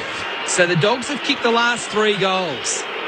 Henderson had an important kick before and couldn't kick it. What about this time? No. It's a behind. Missing to the left. The margin 20 points. Carlton 15-9-99. The Bulldogs 12-7-79. So 2 crucial misses in the last 5 minutes to Lockie Henderson. He's kicked 4 goals, 3. He started with 3 straight in the first quarter and looks set for an on-fire day. Well, Blues were on fire then. I'd like to see the tag dropped off Murphy. I know it sounds ridiculous because he's going so. The Bulldogs need to be close enough at 3/4 time to win it. We've got Cooney sitting in the forward pocket. I'd just send Cooney to him to try and get him going back the other way. Margin 20 points in favour of the Blues. Led by 24 at quarter time and 30 at half time. It's taken by Griffin. He can't break the tackle. Just gets the hand pass away. Grabbed by Minson. He can't break the tackle but gets his foot pass away. Up to Stringer. There was a push out and Stringer gets the free kick on centre wing. It's just from the Bullies fans. Well, the Freeze is 17-9 in favour of the Blues. So the Bullies have had a raw deal when you look at those stats. Kick by Stringer inside the 50 and punch to the boundary line. Good defence by White. Let's get down to the boundary and Martin Blake. Tom Bell dislocated a finger on his right hand. Drew had to go up the race. They put it back into place and then strapped it up. But not ideal when they just subbed out Cripps.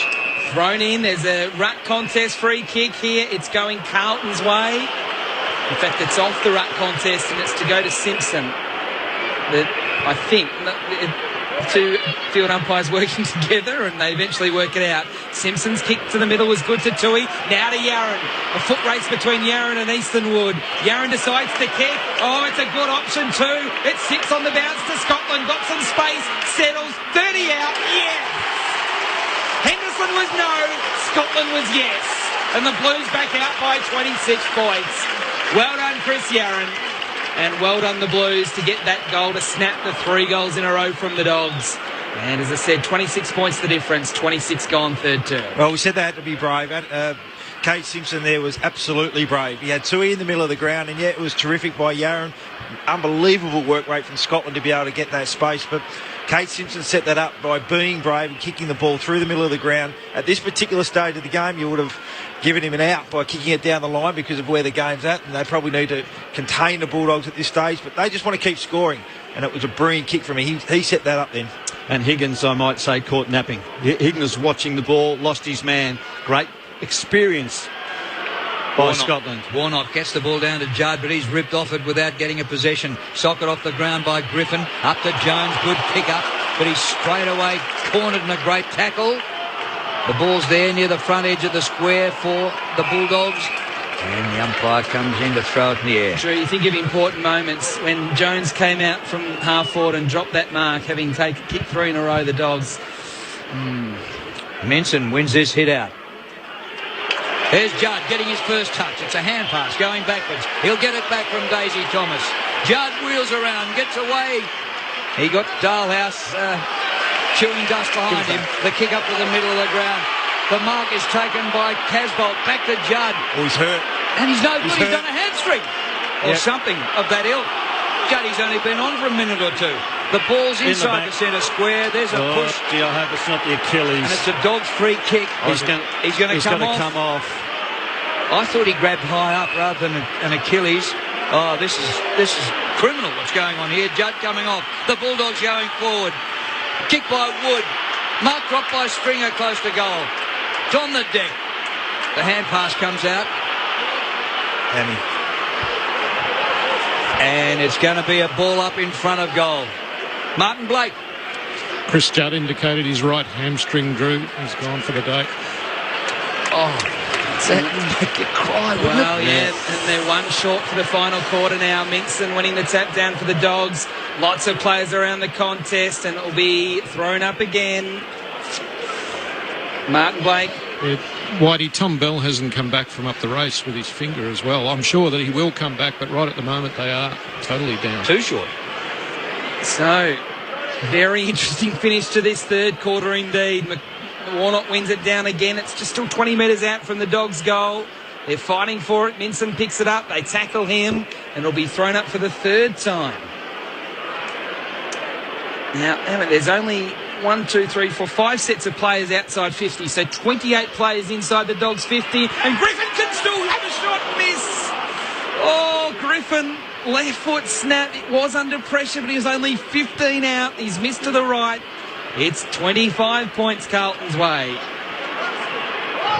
The kick in finds Yaron in a bit of space. Undergrounds the ball, bumbles it up short of the wing. As a result, a fumble by Henderson. Tries to paddle the ball back. White might have been caught in possession. It comes forward. Yaron on the run. He's a sprinter. He runs away from them. Gets to 52. Keeps the kick low. Oh, that is a very disappointing effort. And it skews away from goal and only just hits the boundary line. Second best result. The goal would have been exactly. a better one, but deep in their forward line at this particular stage of the quarter. Lucky it didn't go through from behind. And the Bullies got the footy. Well, the Blues lead by 25, and if they win the game, it'll be balanced by the loss of Chris Judd. How long will that cost him? Thrown in. Third man up, wins it down for the Dogs in Talia. Balls though to Carazzo of Carlton. Centering ball back towards full forward. No mark taken at the drop. It's a one-on-one contest in there. Neither team can emerge with the football initially, but in the end it was a terrific handball from Bontempelli. Very classy. Now Gia kicking up towards Cranmery. Had it spent before he got it. Now Carlton has it with White. Cocks it up. Handball straight to Dalhouse. Now the kick to full forward. Cooney! Almost took a fantastic mark in the square. Dropped it, but he almost took it. It would have been a ripper. Blues clear. Out towards half-back. Murphy in a one-on-one with Picken. Picken wings out, then loses his head. Free kick. Free kick to the Bulldogs to be taken by Picken. Gee, that mark from Cooney would have been something special. Wasn't it a ripping jump? Kick by Picken. Deep to the forward line. Hands to it, a juggle. No mark, siren. Oh, Cranmery nearly had it, didn't he? Was it Cranmery? Yep. 25 points the margin. At the last change, Carlton 16-9, 105. The Bulldogs 12-8, 80. I think Martin Blake might be the busiest during the three-quarter time break to work out how many players short the Blues are, because at this very moment they look as though they might be 2 down. So the margin is 25 in favour of Carlton, who led by 24 at quarter time, 30 at half time, and it's pretty much kept the same all the way through the game. The Bulldogs haven't led since they kicked the first behind of the game about 3 minutes in. Incredible. I'll give you the goal kickers. Henderson's kicked 4. I'll give you the multiples. Waite has kicked 3. And Mark Murphy has kicked 2.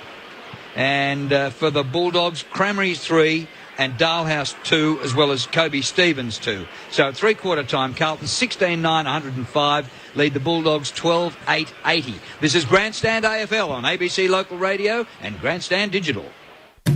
Tap into the conversation about food and fibre production in Australia. Australia and overseas. ABC Rural is the online hub for rural news, features, analysis and opinion produced by the ABC. With specialist coverage from regional reporters, Landline, ABC News and Television, RN and Radio Australia. We dig deep and put it all in one place. abc.net.au/rural. On your mobile, desktop or just search ABC Rural. Sunday footy. Grandstand AFL. Easton Wood up from defence, gathers the bouncing ball, delivers the hand pass to Griffin, back to Wood, busts the tackle, gets the hand pass away, Cranberry from 15, goals! Great stuff, doggies. Kicks towards full forward, Henderson's there, ridden into the ground. Good tackle. Well done by Young. But it's grabbed by Waite, the hand pass out wide, Daisy Thomas across his body for the goal! Shot by Bell. Handball missed the target. Cooney comes through again and shrugs the tackle of Dale Thomas and takes a bounce. Cooney 60 out, kicking to Cranberry at full forward. Yes, good catch. Cranberry pokes at it, gets it. He's got 3, and the Dogs have got 10. Short pass across the ground to Stevens. Kicked by Kobe Stevens. Out wide, magnificently delivered to Gia. And here is that man. He comes on every week as a sub, and he Look at him sneaking around. shot for goal is good. He's done it again. He comes on his first kick as a goal. A foot race between Yarran and Eastonwood. Yarran decides to kick. Oh, it's a good option too. It sits on the bounce to Scotland. Got some space. Settles. 30 out. Yes. Henderson was no. Scotland was yes. Grandstand AFL. On ABC Local Radio, online and on ABC Grandstand Digital. Well, before we go to Scott West and Stan Alves, I might go to Martin Blake on the boundary because Judd is out there and don't tell me he's going to play on. Drew, it's interesting. He went up the race, pointing to his hamstring, spoke to the training staff, and he has come back out, but his body language to me is not that of someone who's going to come back on. I think he's just gone out there to support his teammates. The good news for Carlton is that Tom Bell has come back out there and he'll complete his role in the game after having that finger injury. So unless Judd can get himself up or sit in the goal square or something, I don't think that's going to happen. I think they're going to be one man short for the last quarter. Well, he is not strapped. He hasn't got a tracky top on or anything like that. And no ice. And he's talking to Robbie Wiley as we speak, and wouldn't be 100 to 1. He's going to keep playing. I guess Westy might know a little bit more about this than Stan, but it's possible, I suppose, that it might have been some sort of spasm rather than a tear. That would be the only thing that I would think. Well, the action of kicking, and he was pushed, so the virtue of the hyperextension of the back, that's a classic hamstring off the bone, and I'm not saying by any stretch of the imagination that's happened, but it's a classic hamstring injury, what happened to him. So, look, I'd be surprised if he plays on. I had him in the binoculars at the three-quarter time break. He was very disinterested in whatever the coach was saying. But, look, let's fingers crossed it's not too bad. It's the classic of a bloke who hasn't had the pre-season. You know, I saw a vision of him on a scooter. He hasn't done the running. He hasn't done what every league football has to do. Big risk. Big risk. This is a game that Carlton really wanted to win, but at what cost? He's had the Achilles injury. Very difficult to train with an Achilles injury. You can't swim because of the flex of the leg. You can't box because you're on your toes, and the extension and the pressure that goes through your Achilles. Obviously, you can't run, so very difficult to keep your fitness up. And what that does is it puts pressure on your other muscles like your hamstrings and your quads because you just haven't conditioned them. Dare I say that this might upset a lot of the defensive-minded coaches, but we're actually watching a sensational game of football. This is just so somebody who doesn't back for either side, just coming along. This, to me, is the sort of game I'd love to bring somebody along and say, this is what our game's all about. The ball is just going from one end to the other. There's some terrific one-on-one battles which have been forced. The breakneck speed, kicking to players who are launching themselves to take marks. It's just absolutely sensational. And both sides, Carlton made the running, deserved to be in front in this game. But the Bulldogs are throwing everything at them. And Carlton's ability to actually soak it up and not go back into their shell and to stay in the game. I've got to tell you, I'm thoroughly enjoying this game. What is wrong with conceding 16 goals if you win. I guarantee you Mick won't like it, and neither will Brendan McCartney at the end of the game. No, that's not, and that's the rider, because I guess they want to win, and they're probably saying, no, this is too much rolling the dice. But we're just actually getting to see players play on their merits and playing the game that they want to play. Play football. Play football. I sound like my dad saying that, but that's... It is just a terrific spectacle at the moment. Yeah, it really is. Total possessions, Blues way, 267 to 251. The contested possessions, nothing in it. Blues plus 3. The marks, 58 to 39. The inside 50s are dead level, 41 each. The tackles, Carlton, 60 to 54.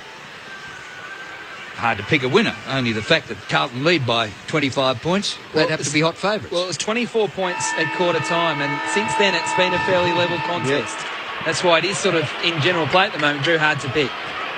Bounce to start the last quarter. What a game it has been. Under the roof at Docklands. Boyd bursts away for the Doggies, but the whistle had gone. Oh, it's going to be a free kick to Warnock in the ruck. A vital blow of the whistle by the umpy. Hand pass away to Tui on the run. He gives the hand pass to Murphy. Big shepherd off the ball. The kick by Murphy goes deep inside the forward 50. Turned over for the Dogs. Picken gets the hand pass away. Williams up to Wood. Wood dodges a flying boot. It's off somebody. It was Bell. Boot went about 25 metres. No, son. Wood's left-handed hand pass up the wing. Not good. Doesn't hit a teammate. Goes out of bounds right in front of Martin Blake, who's got the latest news on Judd. Straight up the race, Chris Judd not playing out this game. Yeah, he was not moving well at all. Definitely limping. Yeah. Obviously didn't want to show ice or anything on his leg. Thrown in, Minson wins it down. Boyd is tackled without possession. So, no, it's going to Murphy, who wasn't involved in that initial contest. Said he's being held. Okay, Murphy kicks to the AFL logo inboard to Carazzo. Sorry to Dogs fans, I was watching the play. Who had the football, which was Boyd. Carazzo's kick, not great to Lucas. The spoil came from behind from Bontempelli. There's big raps on Bontempelli, Westy, and from what we've seen, I can understand why the raps are there. Yeah, absolutely. He's a 6'3" midfielder of the Freo style and left footer, so he's got a lot going for him. Reminds me a lot of Pendlebury, just in the way he moves. Don't really put too much pressure on him. The Dogs have it. They coughed up with that handball from Picken. Yaron's handball, though, was knocked down. Falls to Jones for the Dogs. Kick inside the 50. Stringer was held in the marking contest. No free kick. Tui at the drop. Gets a handball underway under pressure. And holding the ball. It was a hot one. Yeah. He handballed it as he was tackled. I reckon he handballed too. Nick Malthouse has almost had a heart attack in the box as Gene Syracuse plays on him, kicks it straight in the man on the mark, which was Tui, and the Tui's kick back towards the wing, a one-on-one, Wood and Bell. Bell wins out, got a handball to wait, now to Murphy. Murphy stripped of the ball and it goes out of play. But gee, he could have had the shot from 50, went for the short pass and kicked it straight to the man on the mark. Well, it hasn't been a high-class start to the quarter. I think the intensity of the first three quarters have fatigued a lot of players, so it's going to be a bit of a war of attrition here. Earlier on today, Gold Coast beat Melbourne by 8 and the Adelaide Crows beat GWS by 65. High ball goes to half forward and a mark clutch by Wood. I thought he had it. He had the first touch up near his shoulder and the last one down near his knees, and the umpire didn't pay it. I reckon the umpire couldn't see it. I reckon he was sort of blocked for review because he did everything to claim the mark. Umpire throws it up. Minson gets a hand to it. Probably giving the stat for the hit out. Comes to nothing. Well, the umpire lets things go. Curnow, kick smothered. Bell, hand pass smothered.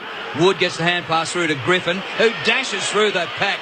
Oh, he beats one, beats two, beats three. Sensational by Griffin. The Gene Syracuse out wide. Stringer's hand pass wide. Comes to Picken. He kicks to half forward. On the lead, and the mark has been taken by... There's a Stringer here. Long kick to full forward. They wrestle. Cooney is there. With him is Walker. Cooney goes to ground. Tries to keep the ball alive, but can't. Over the boundary line alongside the behind post. 25-point lead to the Blues.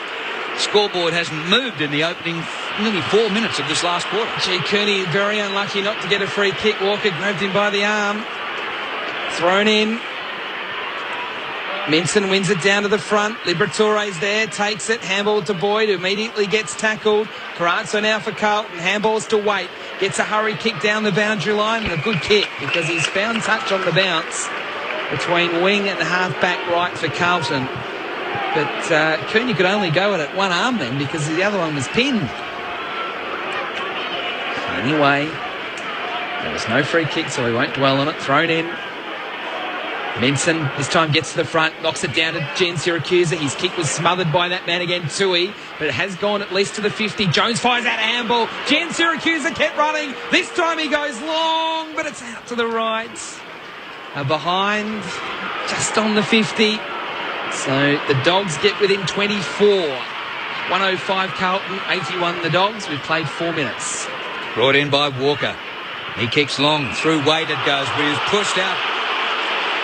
That's been going on all day. Free kick against Young, taken quickly. Comes to Scotland on centre wing. Blues moving it fast like they have all day. But the kick comes in short. Chopped off by Bob Murphy of the Dogs. Gets the hand pass to Boyd.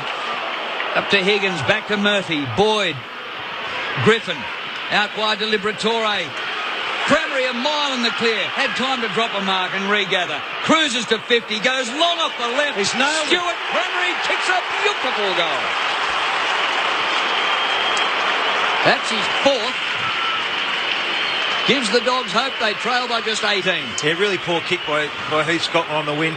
Kicked it to a player that had no split on his opponent. Murphy was able to intercept. I thought the Bulldogs got themselves into a little bit of trouble here on centre wing. It was just a little bit of ringer-rosy with the handball, but they managed to get it out. Oh, look, and that's where they've been better in this second half with the support around the ball carrier, so they've been able to be tackled and release. Yeah, that's exactly it. White Cranberry was free was because Everett took off when the ball was in transition, when they took the advantage here, got caught out on the turnover. The turnover in the middle of the ground can be very costly, and we just saw it then. Yeah, I like the fact that Murphy was brave and took them on, and that created something. Dogs with 4 of the last 5 goals. In the middle we go again. Falls to Curnow. Gets a rush kick towards centre half forward. Casbolt in front. Henderson came late to the contest. It gets knocked around. Falls back to Warnock. His right foot kick all the way to full forward. Scotland! Marks! He's played on then fell over at the top of the goal square. You wouldn't believe it. It's now been locked up and it will be bounced or thrown up. He took the mark in a one-on-one in an old-style full forward and then stumbled as he went to play on into the square. Thrown up. Minson wins it down. Falls in the Dalhouse direction, dived on the footy. Griffin did well again. Got out of the congestion and kicked it to the boundary where it'll be thrown in. 45 metres out from Carlton's goal. Gee, Griffin's just playing a great captain's game. We've seen 2 terrific captain's games. Murphy's been superb and Griffin just against the flow is willing himself. Once Scotland stumbled and they grabbed him, he pretty much gave up. I reckon he should have been knocked off the holding. Here's a free kick and it's going to the Bulldogs. Well, they're screaming blue murder. The frees are 21-13 against them. And this is Boyd, inside defensive 50. Carlton lead by 18 points. He goes out short. McRae has it. And this teenager has a magnificent left foot kick. Not sure it's his very best. Up the centre wing. Jones! He wrestled off his man and took a terrific mark. Rowe was caught behind. Jones has given us glimpses today of what he's capable of. He kicks long to a pack at half forward. Punch doesn't clear the area for the Blues. Claiming the mark here is White. He reckoned he punched it and it came back to him and he held it above his head for a long time saying, it's mine, it's mine. The umpire said, no, it's not. Finish up going out of bounds, it'll be a throw-in. And he was right. He did punch it. He was the only one who laid a mid on it. Even the Dogs players didn't try and tackle him. Thrown in, 50 out from the Dogs' goal. Minson wins it down, coming through Dalhouse again. Kicks to full forward. String of the chance for the Dogs against Walker. It goes over both of those players and out of bounds for a throw-in. So 18 points the difference. And remember, Carlton 1 down. They've only got 2 rotations in this term after Chris Judd came on and did his hamstring after 5 minutes of play. As the sub, Minson wins it. Stevens tackled by 2 Carlton players. Coming up for the footy was Bell. His handball straight back into congestion. He applies a tackle then, Bell, after losing it. And it'll be thrown up 40 metres out from the Dogs' goal. 9 minutes played last term. My worry for Carlton here at the moment is you just get the feel that they haven't got the run in the legs. If the game keeps at this frenetic pace, that the Bulldogs could actually overrun them. Hit out, won by Minson. He knocks it towards goal. Chance here for the Dogs. Siracusa pulled off and he hasn't got it. Whistle doesn't go. Players crash into the behind post and the ball has gone over the behind line for a minor score for the Dogs. I wonder what Brandon Ellis is thinking just at the moment. After that one, very similar. Well, I think he played for it. I think Tui didn't have. I think Gia had more hold of him than Tui did. Long kick out towards half-back. Jones got a hand there for the Dogs, but it falls to Henderson of Carlton, kicking down the line towards Allard. It wasn't a great kick from Henderson, and Allard could not get there in time. It's gone out of play. Martin Blake. Just worth noting, Whitey, the Bulldogs kicked 7-1 last week against the Giants, so they are fit. Depends, playing in the sandpit last week, how much of an effect that had on their ability to run out this game. Minson wins the tap down. Boyd has it, well tackled by Murphy. Boyd got a kick while he was lying on his back. It went backwards. McRae was the only chance for the Dogs. Carlton have the numbers. Lucas was taken high. Stevens came in rather crudely. That will be a report. Yeah, he's been reported. Yeah, I don't agree with that. He's unlucky. I reckon that he's brought it on as much. Gee, if you're running in for the footy, Yellow Blake's going to the ball. Free kick, yes. Free kick for sure, but jeez. He's come in and he's put his hands up to try and avoid it. And Lucas has got up pretty quickly. He kicks to a packed forward line. No mark. It comes down to Minson. Hand pass out the back. Talia in the back pocket on the boundary line. Hand pass to Higgins, who's taken over the line. Was he holding it? No, it was a throw in. That was touch and go. The margin's 17, so that last behind for the Dogs could be vital because actually 3 straight kicks and they can get up and pinch it yet. Throw in. 25 out from Carlton's goal in their right forward pocket. It falls to the front from the contest. Dale Thomas goes in. Cooney in hard with the tackle. And it'll be thrown up. Martin Blake. Ed Curno's limped up the race after hitting the behind post before. Possible cork tie. Looked very sore. Thrown up. Run down by Minson. Tried to get it towards the boundary. Picking there for the Dogs. Coming out with the footy was Murphy. Handballs back towards the corridor. Gibbs is there. He got a handball again towards the corridor.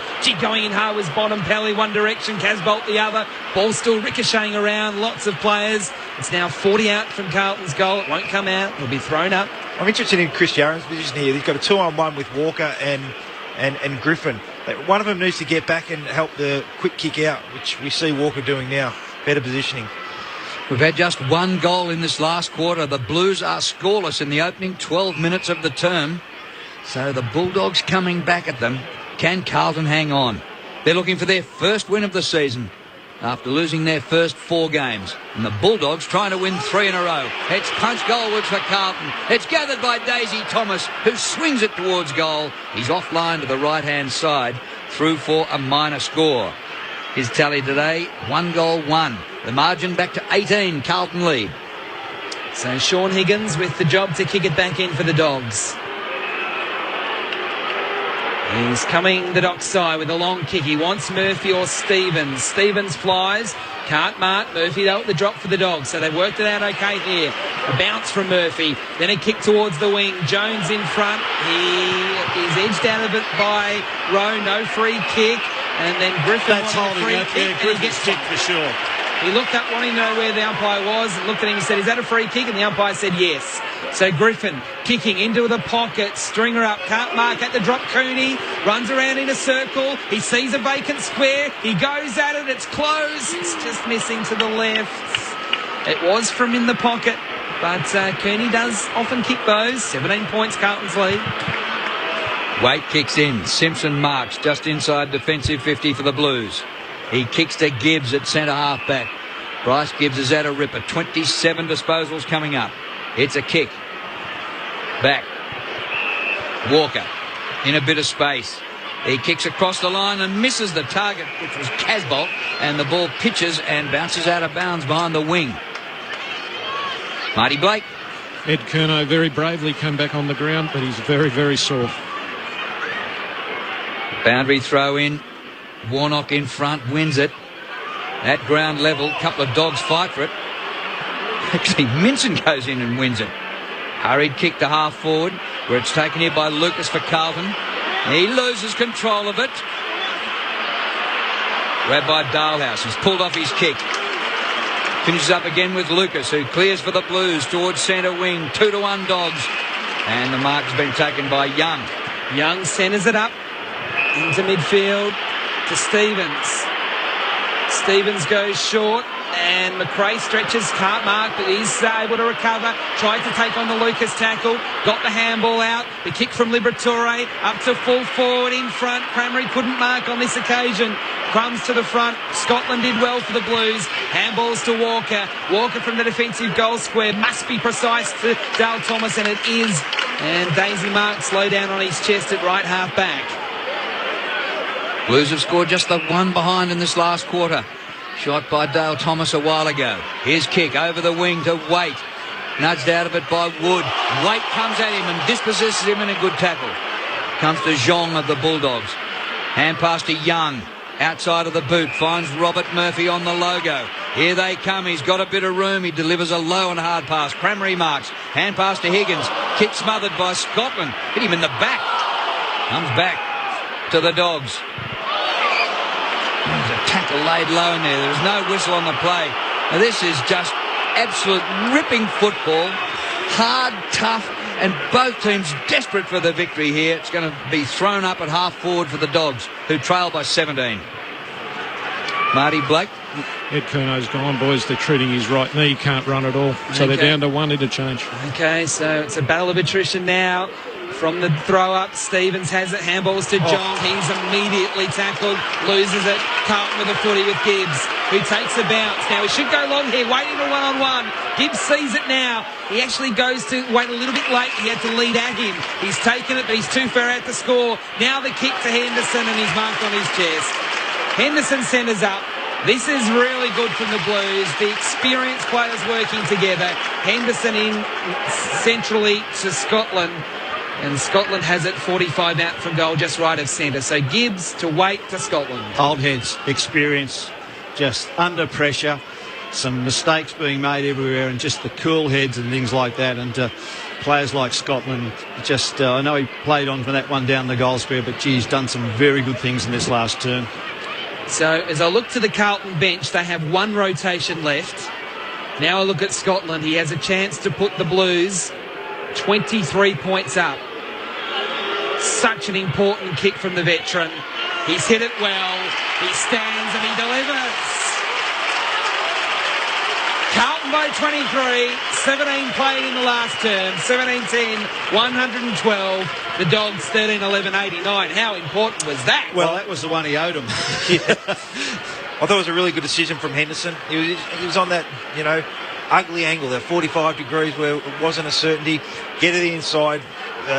Real dangerous area inside 50 where Scotland led into. Really good composure, and I thought it was really good composure from Gibbs on the wing. He could have blazed away inside forward 50 to a 50-50 contest with Henderson to start with, but he waited for Waite to hit up at him, which he's done all day and done it really well. And then it was a really good kick from Waite to Henderson inside 50. At the moment, the rotations, Bulldogs 108, the Blues 104. The Blues rotations just about will come to a standstill. Carlton come forward from the centre bounce. Taken by Zhong, hand pass to McRae. Untidy hand pass back to Higgins. His hand pass puts Liberatore under pressure. Zhong, back he goes. Through Williams it goes. Bob Murphy, a beautiful pass off the right. Marked by Dalehouse in the middle. Picken cruises past him. Kicks long to full forward. Ball bounces through to Kobe Stevens. Hand pass on to Gia, who missed it and socked it off the ground from a couple of metres and missed it and slapped the turf. Golden opportunity went begging. Yeah, they've definitely had their chances, the Dogs. Walker kicks to himself and goes long. Don't like the kick. Boyd will cut it off. He'll play on with a handball to Liberatore. Now to McRae. McRae gets away from Murphy. 45 out. Left foot kick. He's hooking. It'll fall a little short in the square. Jones up in the pack. Couldn't mark. It bounced off his chest. Crumbs to Walker of the Blues. Left foot kick. Clears towards Casbolt in a one-on-one. Can't mark at the back. Easton Wood. It's coming back the Dogs' way. Runs a very long way. And from 55 back to the goal square. Dogs up the numbers. Couldn't mark at the square. Stringer's there. The Blues will clear. Bad kick. Straight to McRae. McRae centres up. And the Dogs have it again with Cranberry. The kick from Rowe was a panic kick on the last line of defence. And McRae was a spectator initially. He became a key component in that kick. But he kept his head, the kid. He could have had a shot at it with the pressures on, composure, and he's given it inside. Oh, Cranberry's missed. Cranberry's missed from 20 out straight in front. He poked at it. He missed to the left. Gee misses one. Cranberry misses one. Just the pressure of the whole game. I couldn't believe that. He kicked 4 goals prior to that. And that was an absolute sitter.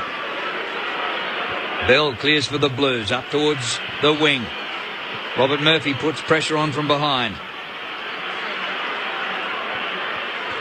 Here come the Blues diving forward. There's no mark taken by Waite. Crumbs come to Ellard. He puts it high. Here come the Dinosaurs. Leading the race is Warnock. With him is Minson. Minson gets there second and kicks straight to the boundary line. Gets away with it. Umpire says throw. He had nothing else. He had to toe poke it.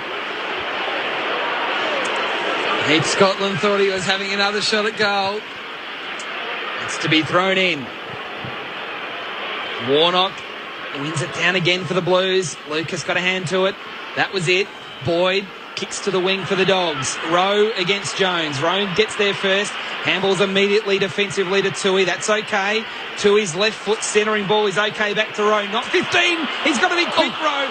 He's been tackled. Oh, I thought it was holding the ball. No, play on. Ball now in dispute on the City wing. Players are down behind play as well. And the umpire will circle and throw it up.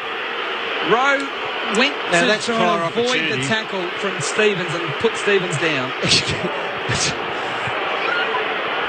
Well, originally I thought Rowe cleaned him up by lifting the arm, but I think he hit him with his bicep and Stevens ran into him and came off second best. I reckon it was the next one, though. He's had prior opportunities, beaten that one, then he got caught in the next one. I think they allow... Still let it go. Well, I think they allow when it's that not 15 metres, they give it a little bit more leniency. Crowd posted at 27,986. A boundary throw in on the City wing. It comes to Liberatore, who's slung as he gets his kick away. Mark not taken by Dalehouse. Comes to Murphy of Carlton. Hand pass out to Walker. He gathers, undergrounds the ball up towards the wing, and it is seen over the boundary line by this impressive first gamer for the Bulldogs, Bontempelli, number 4 draft pick. He's 18 years of age and is the cousin of Nick Del Santo. And on debut today, he's had 13 possessions. Thrown in on the City wing. Falls to Lucas. Pumps a handball to Murphy. Handballs to Carazzo, who missed Walker. But Walker's got a bit of time to at least get a rush kick towards half forward. Waite's lurking there. Going back to the flight was Wood. Crashed the pack. Oh, it falls out to Everett. Everett darting towards goal. Centering one to Henderson, who marks in the square. He's not playing on. He's going to go back and win the game for Carlton.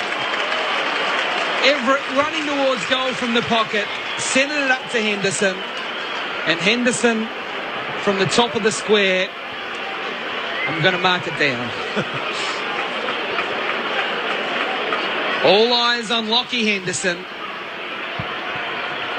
He comes in and gives Carlton's first win of the year. 5 to Lockie Henderson. In a terrific performance up forward. 5 goals, 3. And Carlton, 18-10, 118.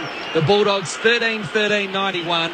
And Everett did the right thing, Scotty. He saw Henderson leading to the square and he delivered. Well, I think that action underpinned how they've gone about it all day, Carlton. I think they've played the high percentage game all day. First give, hit the right targets, centred the ball, haven't blazed. And I think that's, we talk about simple footy, and the team that does the simple things more often in a game of footy often win, and we saw that he didn't blaze, he gave it to Henderson. It was fitting that he looks to kick the winning goal. The Blues have had a wretched week, they've had a wretched fortnight, they've had a wretched season, but they're going to break their duck here today. Here come the Dogs out of the middle. Run down from behind is Griffin. Port holding the ball just as he got to the 50. Levi Casbolt, the tackler, and goes back to take the free. He can take a bit of time. Turns a 360. Hand passes out the back door to Walker. Walker's kick to Scotland. Overhead, can't take the mark. Comes to Zhong of the Bulldogs. His hand pass in. Liberatore gathers under pressure. Hand pass to Picken. Hand pass away. Kick down the line by Stringer. Is chopped off and it comes back from the Blues. Tui up towards centre wing. Running onto the ball is Thomas. He goes for a bounce. He sees green grass ahead. He holds it up and kicks to full forward. Wait! Marks in the pocket.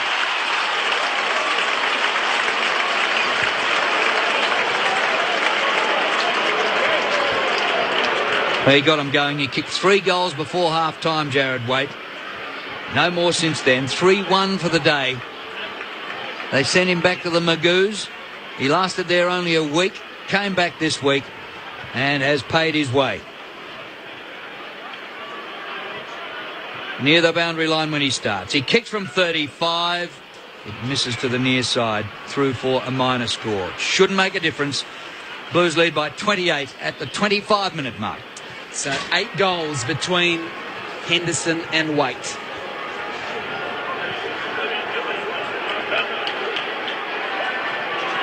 As the Dogs will bring it back into play with a kick from Wood straight down the middle. Inside the centre square, Minson knocks it further on. Griffin tried to run onto the ball but got knocked over. Lucas coughs it up with a handball straight to Stevens. Off the ground by Gian Siracusa for the Dogs. Just fall to the wing, but Bell came from the other direction.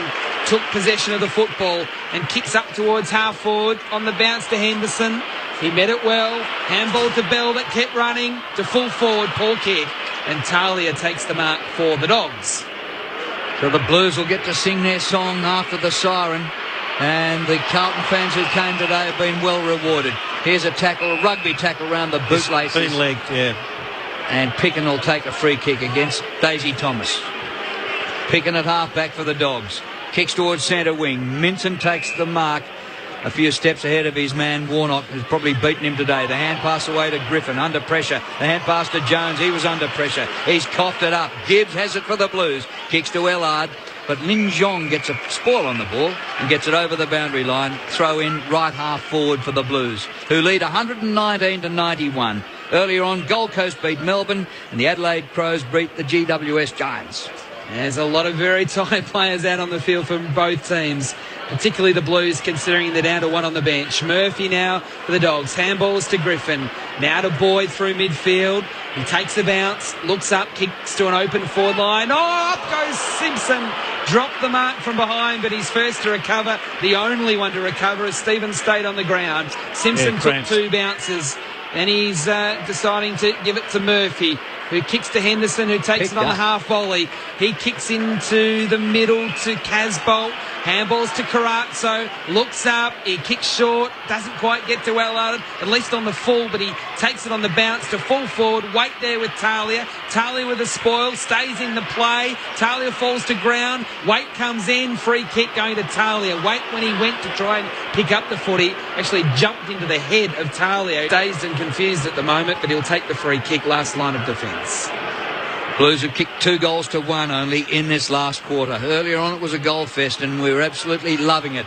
But it's been hard, tough football in this last quarter and players are absolutely dog-tired. Here come the Dogs out of defence. The hand pass comes to Bob Murphy. And that was McRae getting it to him. Murphy's kick to half forward. Yaron whips in for the Blues to get a fist of the ball and see it over the boundary line. Welcome back, Carlton. They've done it tough here. Judd only got about 5 minutes on the ground. He got 3 touches. He started as a substitute and was off injured after doing a hamstring in the blink of an eye. But the Blues lead 119-91. 28 minutes played. Thrown in. Minson wins it. Down to Bonampelli. Handballs into the path of McRae, who looks really tired.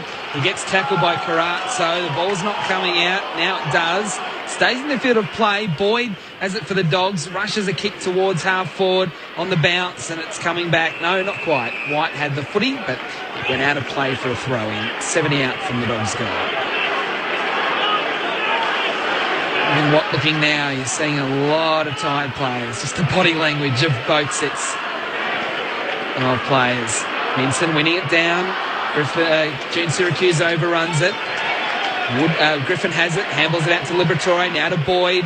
His kick was not good though. It was under pressure, but straight to Mark Murphy, who's really made his own statement today for the Blues, coming up for his 28th disposal and has also kicked a couple of goals. Yeah, really great after the criticism he had to cop during the week. And if you've got him in Dream Team, 137 points for Murphy. Little hand pass comes forward now to Liberatore, off to McRae. He floats a bad hand pass, intercepted by Walker of Carlton. He gets a hand pass out, kicked by White down the line. Chance for Lucas. Siren. The Blues have broken their duck. After losing their first 4 games, they've come out and won here, and emphatically by 28 points.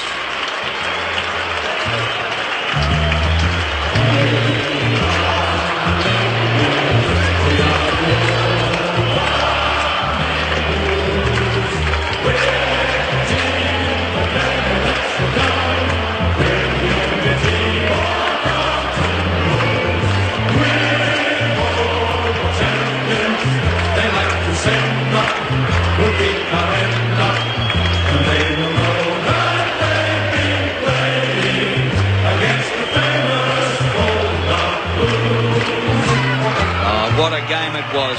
They set it up in the first half. They kicked 13 goals in the first half and 5 goals in the second half. They led by 30 at half-time and ran out winners by 28. So the Bulldogs were able to hold them in, but Carlton came out of the blocks. They kicked 7 goals to 3 in the first quarter, and they added 6 goals to 5 in the second quarter to lead by 30 at half-time, and that proved to be a match-winning lead. 18-11, 1-19 to 13-13, 91.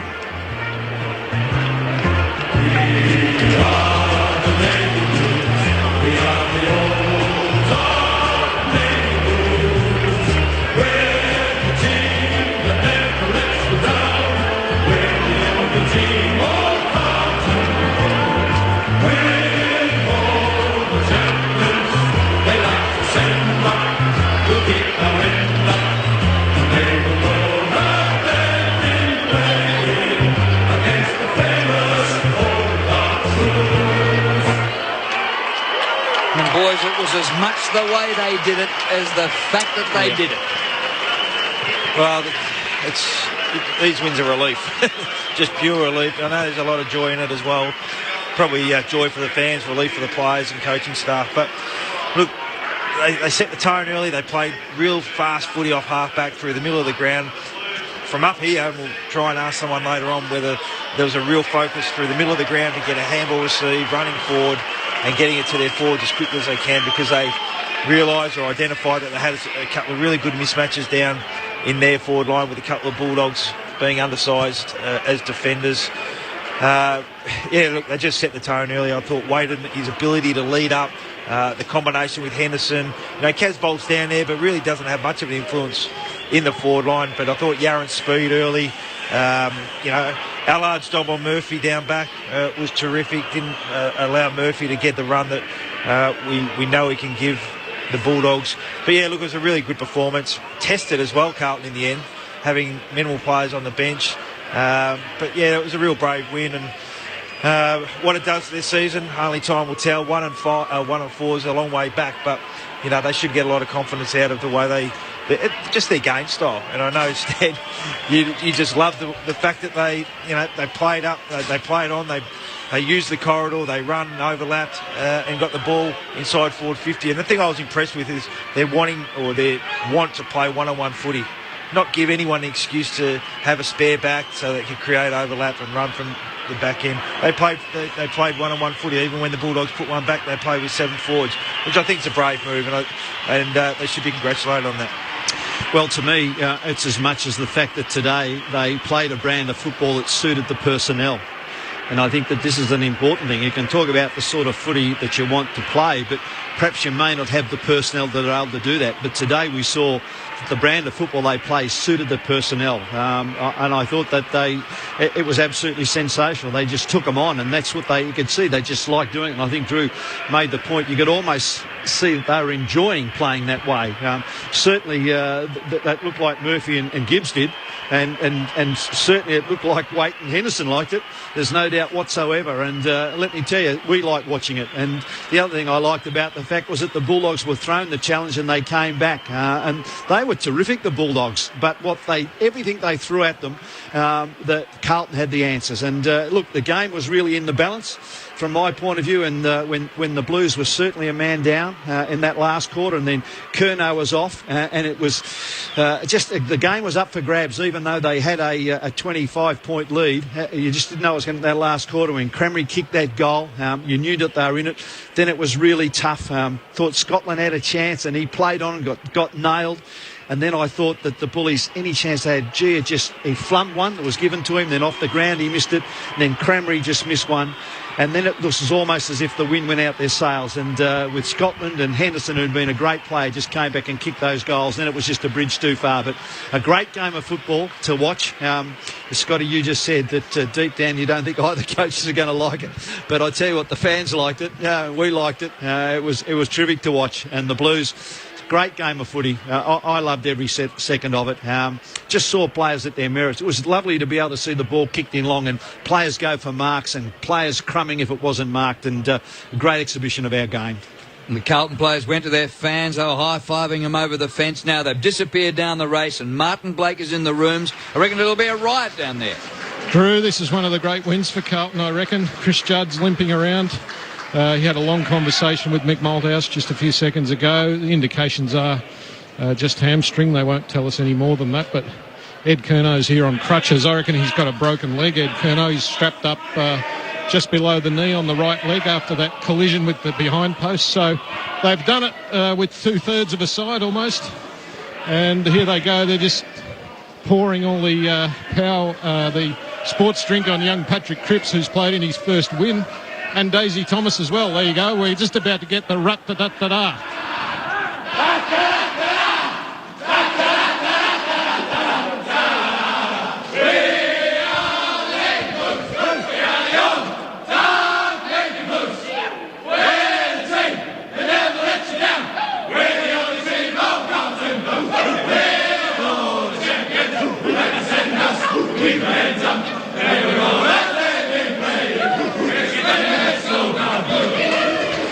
Actually, Daisy Thomas looked like he knew the words too.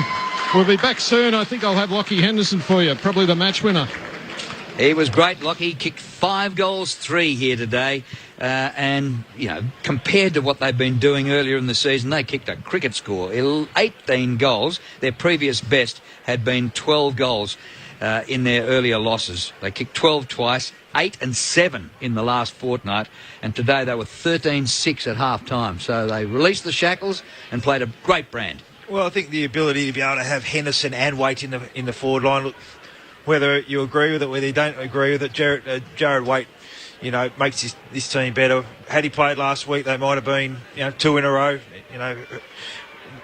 What if, we can't guess, but he's a terrific player. But I think them working in tandem, one getting the exit kick from 50, one being the next kick down the line, just allows, or just makes the defenders defend. And I know that probably sounds funny, but when you've got 2 players hitting up at all times, you can't have drop-off. You always got to be defending them. And, I thought those 2 were just as influential at the start of the game as anyone. And, I hope we do get a chance to speak to Lockie Henderson, because I really would like to know what the focus of the middle part of the ground play was for the Carlton team, because it just looked like they wanted to go quick and get into them as fast as they can. Well, their leading goal kickers up until today for the season had been Ellard and Yaron, equal with 6. 6 goals in 4 games. 2 little blokes. So big blokes come out. Henderson kicks 5. Waite kicks 3.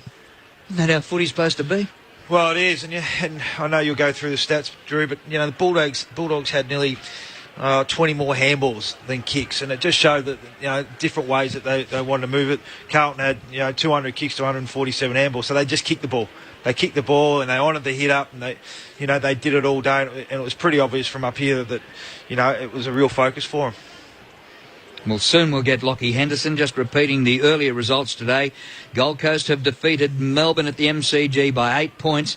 The scrappy old affair. Winning score was 11-20-86 to Melbourne 11-12-78.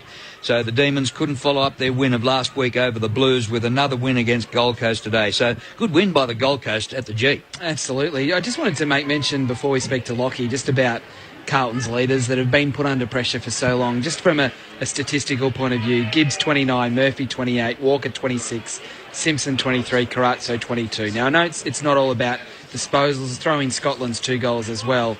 Waits had kicked 3 and Henderson 5. So I reckon that's your 7 most experienced players at your football club who have been under a lot of pressure. All of them were significant contributors for the team. Well, they set the scene first. I think that's the first early thing. in the game. I think they set the scene, and then the other great thing is that when they were challenged, and they were severely challenged. I mean, the Bulldogs, I thought, just threw everything back at them after being shell-shocked early and came back, but then they were able to answer it. Yeah, it was only 3 points the difference since quarter time. So that was, and the Dogs missed a lot of chances. But Carlton still had to kick those goals in the last quarter to win the game. Well, at the end of the day, the Bulldogs had 5 more inside 50s. So it just shows the efficiency. And look, stats can lie because you can have inside 50 where it rolls 3 metres in and just gets rebounded. But Carlton's efficiency inside 50 to be able to hit the lead up, the high percentage player inside 50 as well, their ability to be able to play really high percentage stuff when guys are in better position than the guy on the boundary was outstanding today. You're right, Scotty. I mean, stats can lie and can tell things that aren't necessarily right. But I mean, contested possessions. Brendan McCartney won't be happy. Minus 16 there for the for the Dogs. But interestingly, the tackles. The Bulldogs, I don't think, had 9 in the first quarter. The end up was 72. So that was obviously something they addressed. But Carlton had 86. So even though it was a free-flowing game, 86 tackles in that style of game, I think, is a real big tick for the Blues as well. And the other thing about a lot of those tackles are out in the open. You know, sometimes you're getting tackles when there's 20 people around the ball and it goes up and somebody grabs somebody. But today there were front-on, bull-on tackles, weren't they? It was, and a couple of times even there was when the bloke went to tackle, the bloke full and actually crunched him in the tackle. So they were just meeting head on. But in terms of stats, I mean, what about the stat where somebody gets the ball and chips it sideways compared to in that first bit when either a Murphy, a Gibbs or a Simpson or a Walker comes running past the bloke who takes the ball in the middle of the ground and he goes there, he runs and carries it is 10 or 15 metres and then goes bang and kicks it 60 metres to a tall forward.